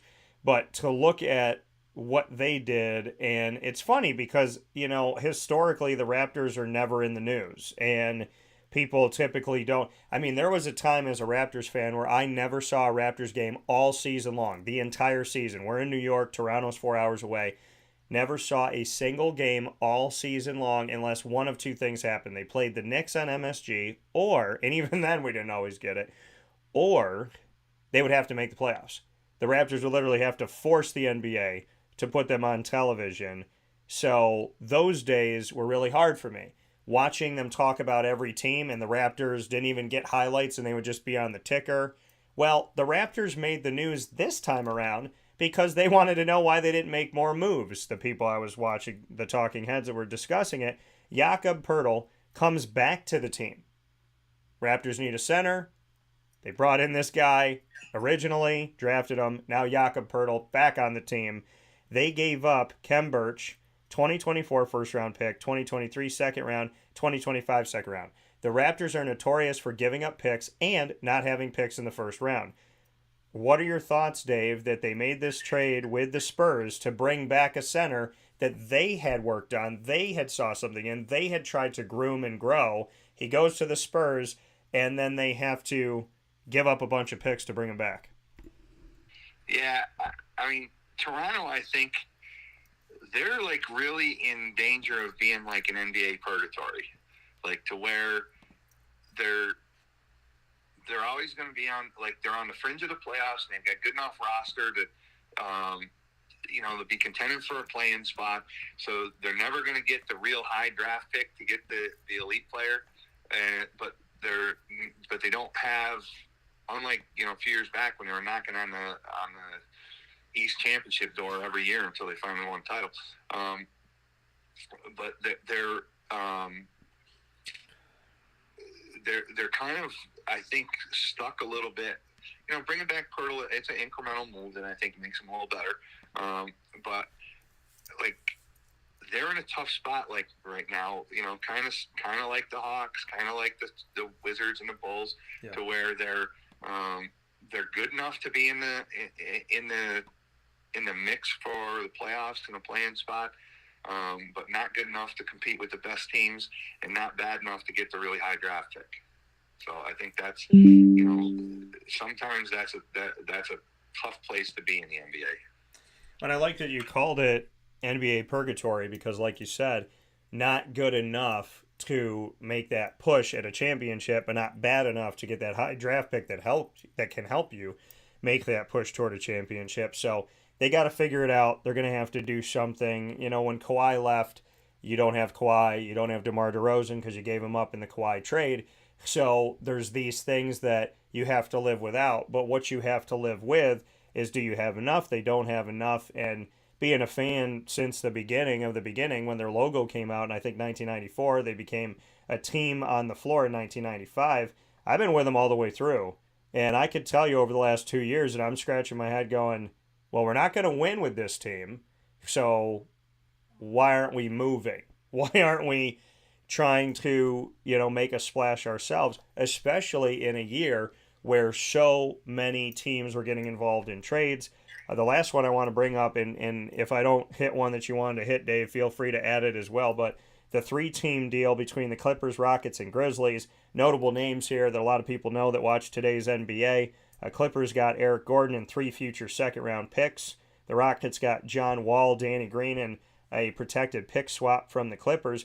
By the way, the Rockets have been really just running those names through, right? James Harden, John Wall now, Chris Paul in the past, just finding ways to get these guys that you know. John Wall, the thought was, will he always be a Wizard? And now, we get to see what he can do with the Rockets and the Grizzlies, and John Wall's obviously moved around in his time, but there was a question of, is he going to be the franchise player of Washington?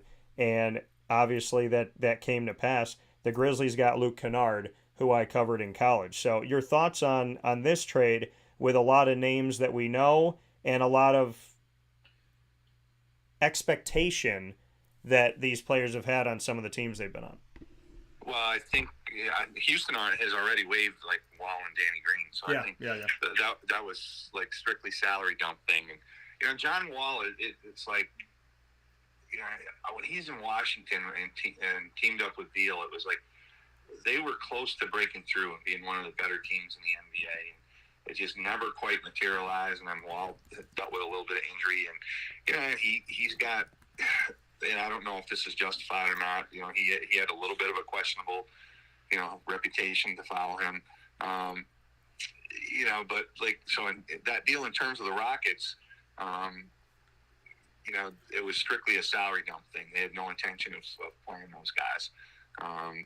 So Danny Green still isn't back from that injury that he suffered. So I don't know what the market for him will be. Maybe somebody picks up Wall as a part down the stretch, but I don't know. It's like the Eric Gordon, I think, is the key piece in that. I think him going back to the Clippers, I think he has potential to elevate them and really. It's a move that I think, again, it's not the same magnitude as Kevin Durant move, but I think it's a move kind of like the Thomas Bryant move we talked about with Denver. Is I think it gives the Clippers a proven veteran pro that I think will be part of their mix and integrated into their mix, and maybe could help them compete with the upper echelon teams in the West in the playoffs and make them a legitimate threat. So, I think good short-term move for the Clips. So let's go back to that in this 3-team trade. John Wall and Danny Green, Rockets getting waived yesterday. John Wall, a lot of people confused why he would go back to the Rockets. Obviously, we know they had no intention of keeping him because there's been off the court, on the court issues between John Wall and the Rockets. But I mean, what's your take on that? To involve yourself in this trade, to bring these guys, to bring John Wall back, to have John Wall, Danny Green, like you said, he's out with an injury, and you just do this salary dump. Where are the Rockets right now? I mean, this is a team that is not in the playoffs. They're not in the play-in games. They used to be at the top just a few years ago, the top of the West. They're not in the top. They're not in the top 10. They're not number 1, 2, 3, or 10. So where do you see the Rockets franchise going right now? And what is your take on the John Wall messy relationship, I guess we'll call it? Well, I think the recent move, like sending him back there, I think there was nobody that thought he's ever going to play again in a game for the Rockets. So, I think that was done, strictly to clear some cap space and dump some salary and from Wall's perspective to give him a chance to go out and, find the best deal in the best situation he could find. The Rockets, I think it's a team. I mean, they bottomed out a year or two ago, and they were. I think you can make a strong case that they were the worst team in the NBA. Over the last couple of years, I do think that. I mean, they're still not good. They're still at the bottom of the West, but there's a little bit of light at the end of the tunnel there. I think they've gone the young route. I think they're a team that's like they're trying to position themselves like with assets and cap space and draft picks, things like that to be able to kind of, I don't want to say they're not at the point where Philly was, when there was just like the complete tank job, worst team in the NBA, and dumping the good players every year. So I don't think the Rockets are quite at that depth, but I think they're, the moves they're making are set up to, allow them to retool and rebuild through the draft and through free agency in the next couple of years. So if they manage that well, they could get themselves back into relevancy fairly quickly. If they make a couple of poor decisions, then they could be among the dregs of the league for a while. So I think that their front office decisions, I think in the next couple of years, both in terms of drafting and free agency signings, I think are really going to be critical to whether they can get themselves back in the mix or they're going to remain at the bottom of the league. Two final notes for you here with Dave Pasiak, longtime basketball head coach and analyst, speaking with me on the NBA, as well as we will be talking about the NVU-Lyndon Hornets, his team that we have here in NCAA Division III, hailing from the great state of Vermont. So we will speak on that right after this. I did promise you, Dave, an Eastern Conference look. We looked at the West. Let's look at the East. At the time we're talking, Boston at the top, Milwaukee, Philadelphia, your Sixers behind them, then Cleveland, the Brooklyn Nets, who we spoke about at 5, Miami, the Knicks at 7, the Hawks, the Raptors have jumped into the play-in at 9, and the Washington Wizards. Worst team in the East, Detroit Pistons, and then second worst, Charlotte Hornets. Above that, Orlando Magic, who's been in the basement for a very long time in the East, and then the Chicago Bulls and the Pacers are just outside of those play-in spots. So looking at the East right now, who's contending, who's pretending? Are your Sixers for real? Where are we at in the East, Dave? Three-horse race to win the East, Boston, Milwaukee, and Philly. I think, those teams, I think, are significant notch above the rest of the East. The standings say Cleveland. Cleveland's been one of the surprise teams. I think it has really played well this year. Young team on the rise. Miami was not good early in the season, and they're playing better now, and have some veterans that have some championship pedigree. So, I think Cleveland, Miami, probably the next set of teams. We talked about Brooklyn before. I just don't, with the way they're tooled now, they're not competing with the top end teams in the East. I think if they can win a playoff series, I think that would be a good accomplishment for them. Atlanta's a funny team. Atlanta, this is like the third or fourth year in a row that they've got off to horrible starts, and then kind of got it turned in the right direction later in the season. If you believe what you read, the team vibe in the locker room is not the greatest there. It's a three-horse race. I really think, Boston has really played at a high level, and for a period of time really looked like head and shoulders best team in the NBA for a stretch. Milwaukee is really playing the best basketball in the league right now, and Philly has, again, like we talked about earlier, since the rough start. I think the Sixers have been playing at a really high level as well. So one of the things I think is going to be something to watch coming down the stretch is whoever earns that top seed in the East. I think that's going to be huge because if we go operate on the premise that it is a three-horse race, if you're the one seed, you can avoid the other two teams until you're only going to have to beat one of the other two until the Eastern Finals, and they're going to have to play each other in the East semis and beat each other up. So, I think the significance of the one seed in the East, I think, is really going to be something to keep an eye on coming down the stretch of the season, because I think, some years where teams aren't that concerned about seeding, and there's a lot of rest of their guys the last week or two of the season when their playoff spot's secure. I think if it stays tight down the stretch, I think you'll see, Philly, Boston, and Milwaukee all really doing everything that they can do to try to earn that one seed.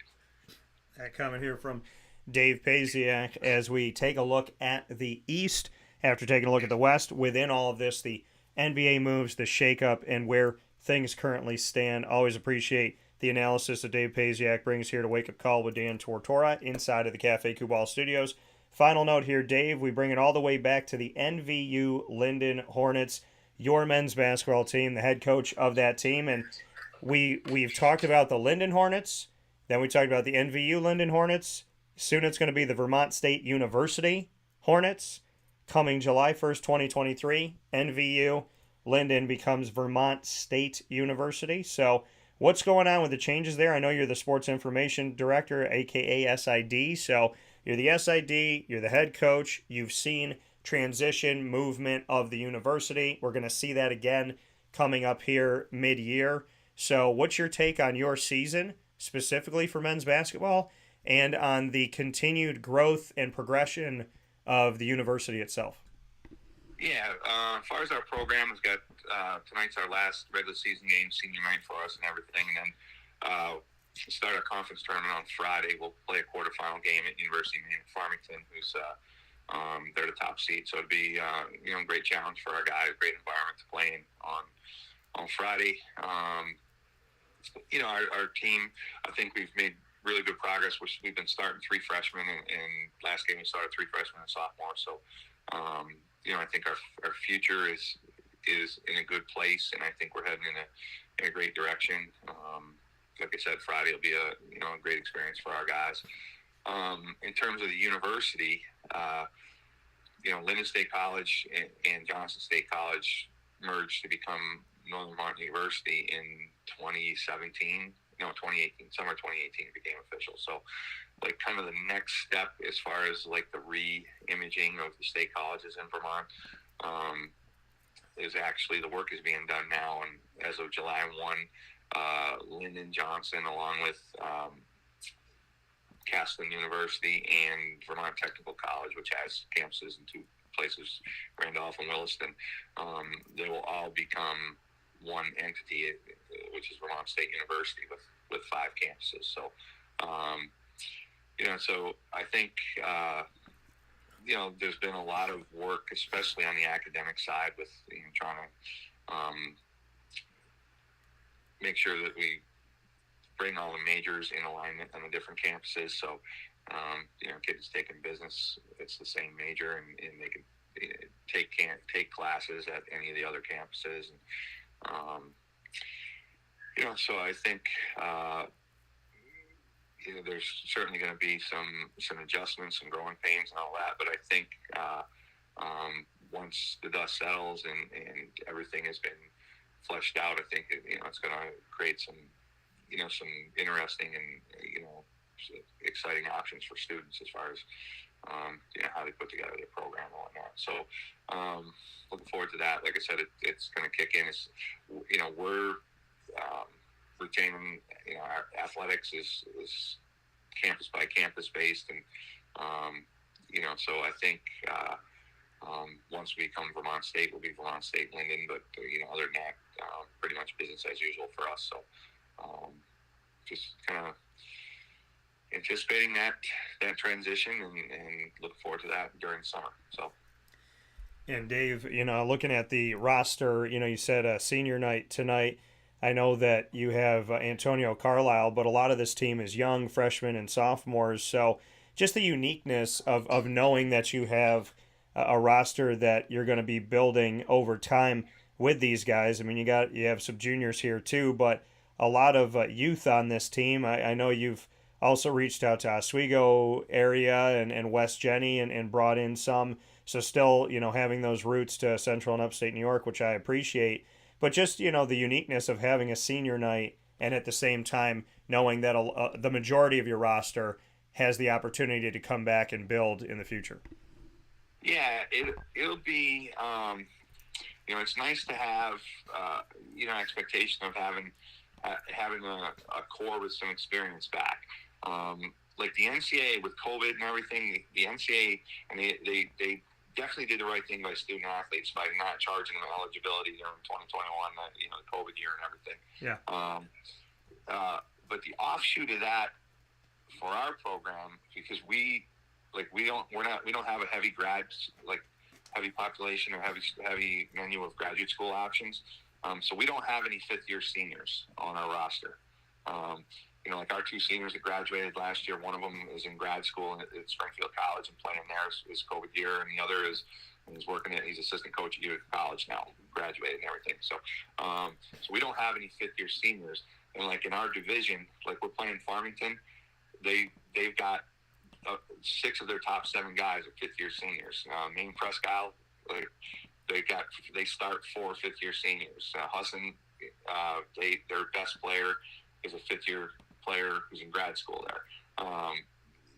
So I think the COVID waiver was the right thing for students, but it also kind of changed the dynamics of like our conference and college athletics in general, to where if you remove those fifth-year seniors, we're not as inexperienced compared to the other teams on our side or in our conference as we are right now. So I think the flip side of that, maybe, which we're kind of looking forward to, and now next year when all those fifth-year guys are gone, now all of a sudden our younger guys that are getting some experience this year, we become one of the more experienced teams in the league, and we're hoping to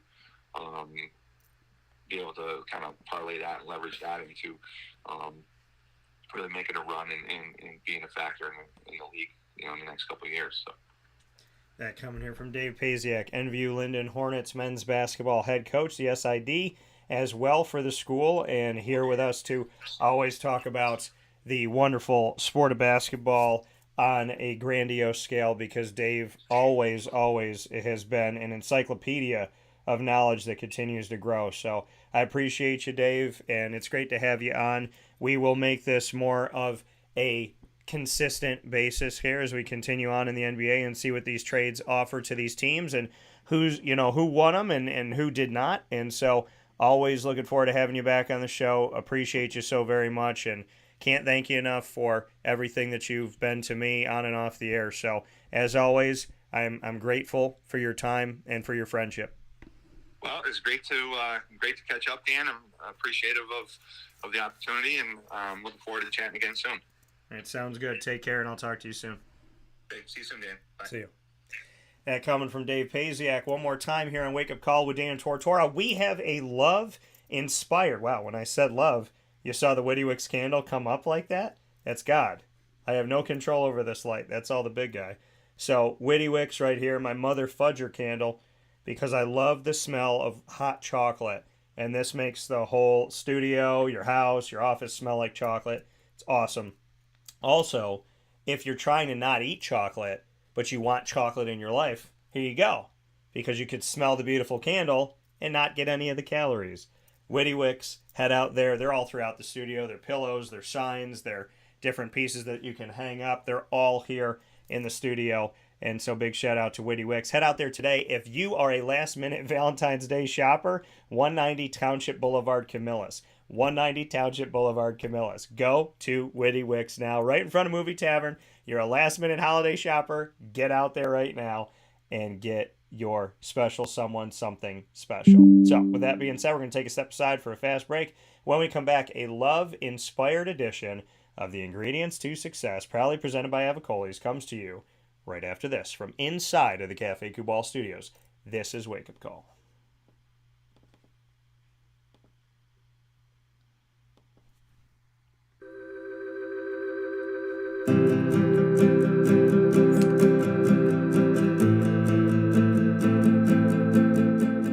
Cafe Kubal offers same-day local delivery of our products, offering no delivery charge for Onondaga County. Shop cafekubal.com for fresh roasted coffee beans, cold brew, travel mugs, and all your essential Cafe Kubal needs. Cafe Kubal, coffee for the soul.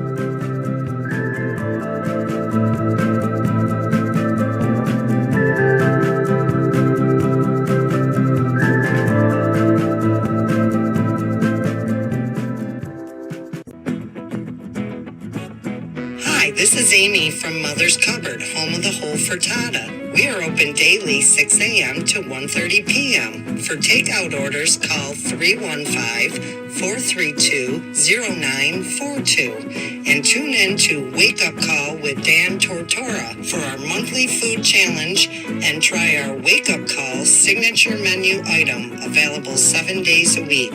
Here at Mother's Cupboard, we are Central New York, and it's our honor to serve you. Ma and Pa's Kettle Corn and Popcorn Factory remind us that every day is worth celebrating. Find them at 201 Old 7th North Street in Liverpool, New York. Open Monday through Saturday in-store and all the time online at maandpaspopcorn.com. Serving our Central New York community and beyond. You can order all throughout the country at maandpaspopcorn.com. And remember to get your tins, which have in-store half-price refills forever. Ma and Pa's Kettle Corn and Popcorn Factory, available to you for fundraising and all of your events by calling 315-450-6272. That's 315-450-6272. Ma and Pa's Kettle Corn and Popcorn Factory.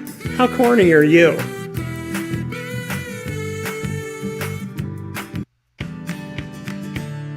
Witty Wicks Candles and Gift Shop, Township 5, Camillus, where you will find handcrafted all-natural soy wax candles over 60 cents to freshen up your home.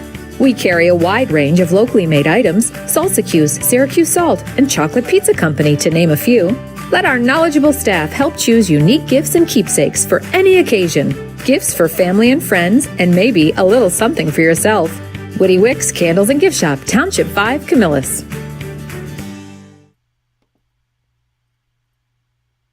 This is a special message from Merritt Brady, owner-operator of Chick-fil-A Watertown on 1290 Arsenal Street in Watertown, New York. Chick-fil-A for me has always been about the people. I think it starts with the strength and leadership of the Cathy family. It's just amazing to see a family-run business reach the altitude that they have. Second mile service is something that we embodied at my previous business, and the ability to make people feel like they're the only person at your establishment, that you are there to serve them that day and looking for those extra ways to make them happy, to anticipate what they need next is what makes me tick. And I'm going to have so many opportunities at Chick-fil-A to do that. It's one of my favorite things to eat in the world.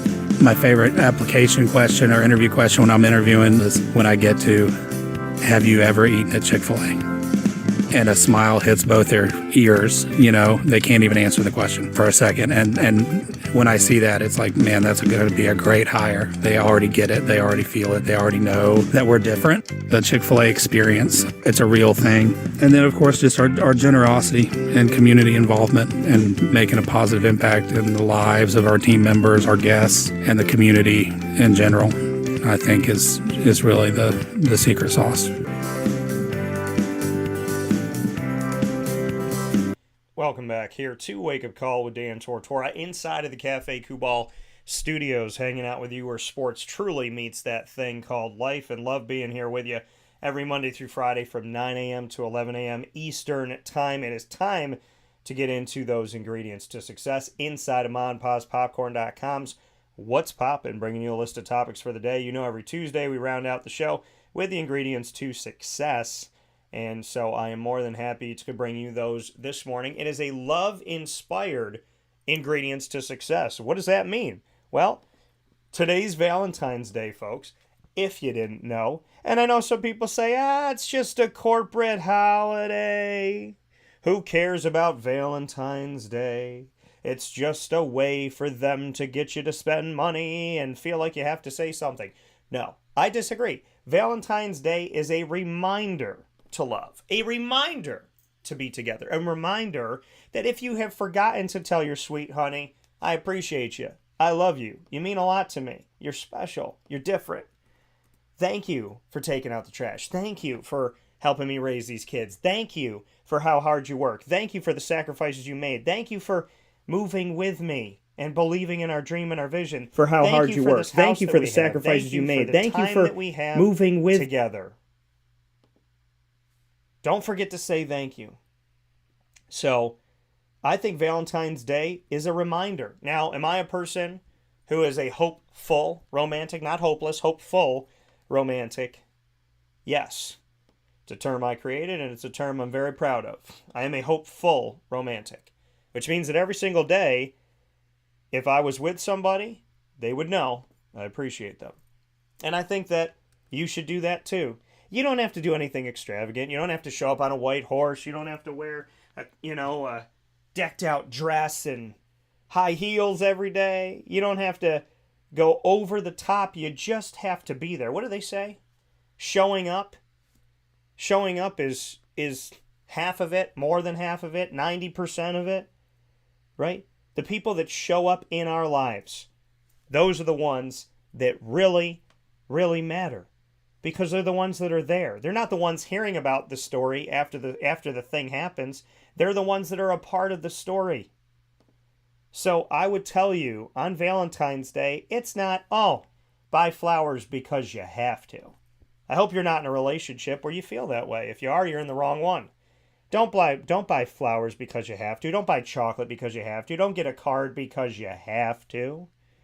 Get it because you want to. Do something special, right? And it doesn't take much. Go out to a nice restaurant. 317 at Montgomery. You better call, because they're busy tonight. And they're going to be busy. They were busy this past Saturday, busy tonight, going to be busy this coming Saturday. Because people are like, hey, I want to go out. I want to eat well. I want to have an experience. I want to go to a restaurant that is a memorable experience that transcends everything. I feel like I'm in Syracuse. I feel like I'm not in Syracuse. I feel like I've been teleported somewhere else, because 317 at Montgomery is that type of elegant, incredible, wonderful, multi-purpose restaurant that gives you food you're not going to find anywhere else, an experience you're not going to find anywhere else. I feel like I'm in New York City, I'm in LA, I'm in Orlando, I'm in Syracuse. It's this, to me, a 5-star place that's just nestled right here in my hometown. 317 at Montgomery Street, downtown Syracuse, New York. The name of the location is the name of the restaurant, 317 Montgomery Street in Syracuse. Get out there and get yourself some Valentine's Day fun. Now, it's probably going to be really hard to get in tonight, but you could try your best. Another great place to go, Avicolli's, who brings you the ingredients to success. Why would you not go to a fantastic place? Fine dining, casual dining. And they have a bar. Walk into Avicolli, 7839 Oswego Road in Liverpool, New York. Right down the road from Liverpool High School. Nestled in a fantastic community in Liverpool. Wonderful people that I get to meet all the time. And Avicolli's, the food is tremendous there as well. So get yourself out. Do something nice. Go get something to eat. Go to the movies. Go do something together. Have fun together. Don't sit here, Dan, it's 40 degrees. I don't want to hear none of that mess. Dan, we're not down in Florida. We're not on I don't want to hear that mess either. Okay? You can cook at home. You can do something special today. Not because you have to, but because you want to. See, I'm the type of person where if I'm with somebody and I care about her, she cares about me, I'm going to cook for her. I'm going to do things she likes to do. I'm going to have little surprises on a random day just because. And I hope she does that back to me, because you want that equality, but I don't do it to get it. I do it because I love to. I do it because I want someone to never look at a Disney movie and go, wow, that's a fairy tale. I wish I had that. I want them to say, wow, that's a fairy tale, and I have my own. So in this love-inspired ingredients to success, what I'm telling you is celebrate Valentine's Day, but celebrate love every day, right? Because I wish my mom and dad a happy Valentine's Day, because I love them. It's not just romantic love, it's love, any kind of love. I love Lily, my little pup. I got her something special for Valentine's Day. She's about to get it after the show. And I can't wait to give it to her, because she's a sweetheart. So it's your dog, it's your cat, it's your bird, it's your rat. If you have those, we might want to talk about it. But, everybody has an animal. And if most people do. And then, your brother, your sister, your friends. Happy Valentine's Day. I did this for you today, right? Chick-fil-A, all the wonderful Chick-fil-A's I work with, they have heart-shaped trays that you can have for catering. Chick-fil-A Watertown, Chick-fil-A Clay, Chick-fil-A Cicero, they all have them. You go out to Ma and Pa's, they have the heart-shaped cakes and all the amazing things I've shown you on video and pictures on all of our social media. I'm about to dig into one I bought today. Happy Valentine's Day to me.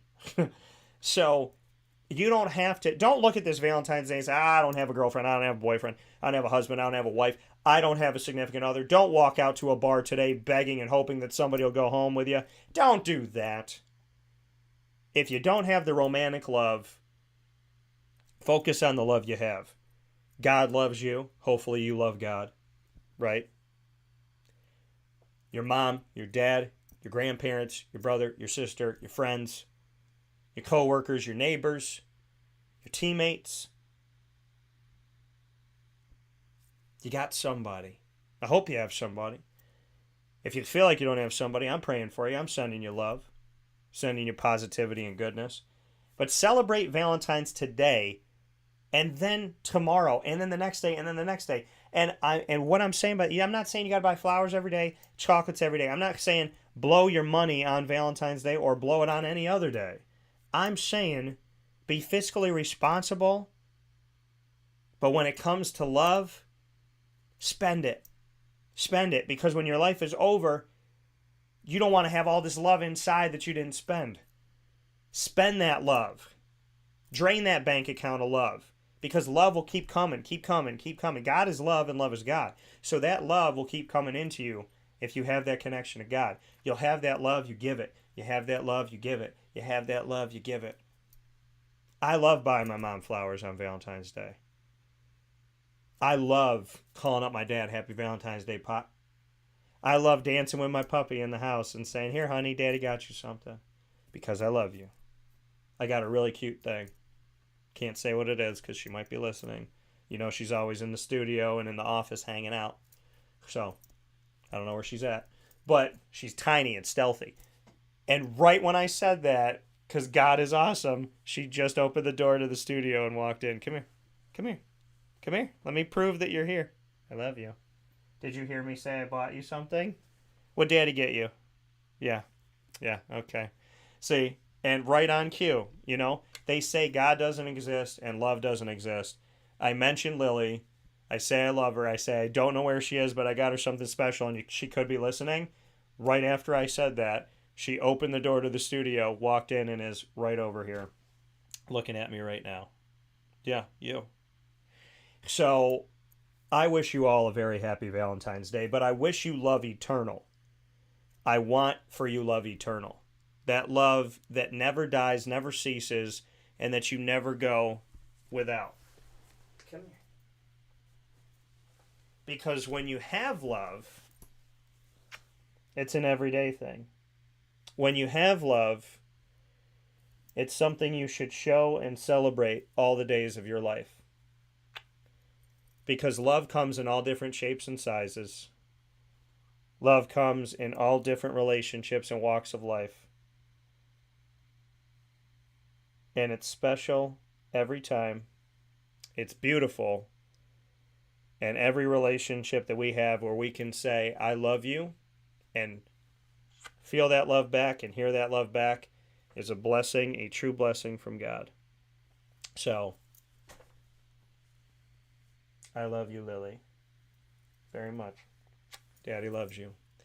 And I send you all my love. Happy Valentine's Day from Wake Up Call with Dan Tortora and Dan Tortora Broadcast Media. Thank you for being with us every Monday through Friday from 9 a.m. to 11 a.m. Eastern Time on YouTube.com, Facebook.com, and MixLR.com, all / Wake Up Call DT worldwide. Facebook.com / Live Now DT, and on WakeUpCallDT.com. You can find us also on Amazon Music, Audible, iHeartRadio, iTunes, and Apple Podcasts, MixLR, Player FM, Podbean, Podvine, Spotify, Stitcher, TuneIn, and YouTube. Search Wake Up Call with Dan Tortora, or one word, Wake Up Call DT. If you search Wake Up Call Dan even on any of your search engines, you'll find us. Thanks to our incredible partners, and I thank God for being able to be found. Thank you to our incredible partners, Cafe Kubal, Carvel DeWitt, the Wildcat Sports Pub, Witty Wicks, PB&J's Lunchbox, Avicolli's, Ma and Pa's Kettle Corn and Popcorn Factory, Canine Camp Dog Daycare, Chick-fil-A Cicero and Chick-fil-A Clay, Great Lakes Honda City, Chick-fil-A Watertown, Pizza Man, Canine Campground Dog Boarding, Mother's Cupboard, where I'm going to be featuring a special with Jason Leone celebrating his 300 career wins this week, and 317 at Montgomery, where you should be spending your Valentine's Day at any one of these wonderful locations. And 317 and Avicolli, just amazing places for you to have that elegant, awesome dining experience. And a big shout out to our exclusive multimedia marketing.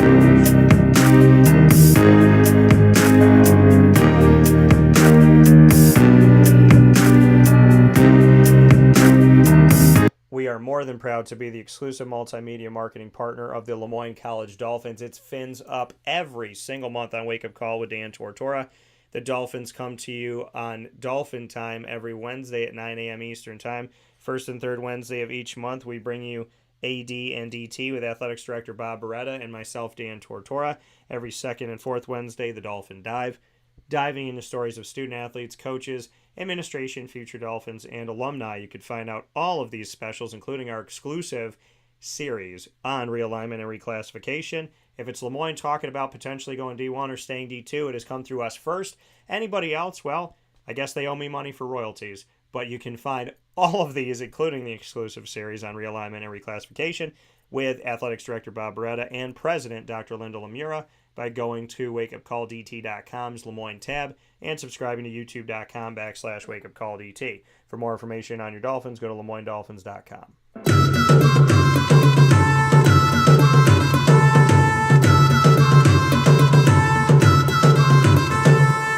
Wake Up Call with Dan Tortora is also the exclusive multimedia marketing partner of your Bryan and Stratton College Bobcats of Syracuse.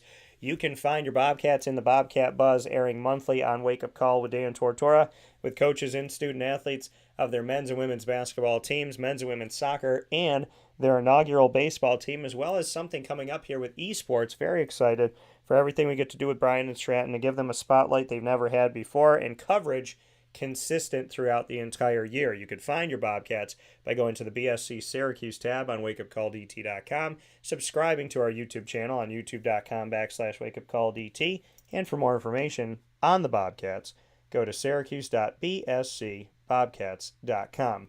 With that being said, I want to thank you for joining us here today. I want to thank Tammi Reiss, University of Rhode Island Rams women's basketball head coach. I want to thank Dave Pasiak, the NVU-Lyndon of Vermont Hornets men's basketball head coach.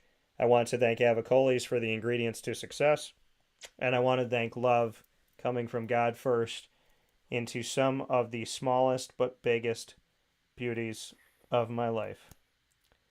Find us on Facebook at Wake Up Call DT, Twitter at Call DT, and Instagram at WakeUpCall_DT. Head out to Mother's Cupboard, where my favorite breakfast is in all of Central and Upstate New York. And I look forward to talking with you all soon. In the meantime, from the Cafe Kubal Studios, decked out with Witty Wicks goodness and candles that Lily loves to smell as well, just like this Mother Fudger chocolate candle. Thank you to Witty Wicks, Aubrey, and the team. Thank you to Matt Goddard and the team from Cafe Kubal. And as always, folks, God bless, no stress, do your best. Happy love every day. Not just on Valentine's Day, but always. Celebrate your love, appreciate your blessings, and have yourself a wonderful and beautiful day. I'll see some of you at the Dome tonight, and I look forward to having a fantastic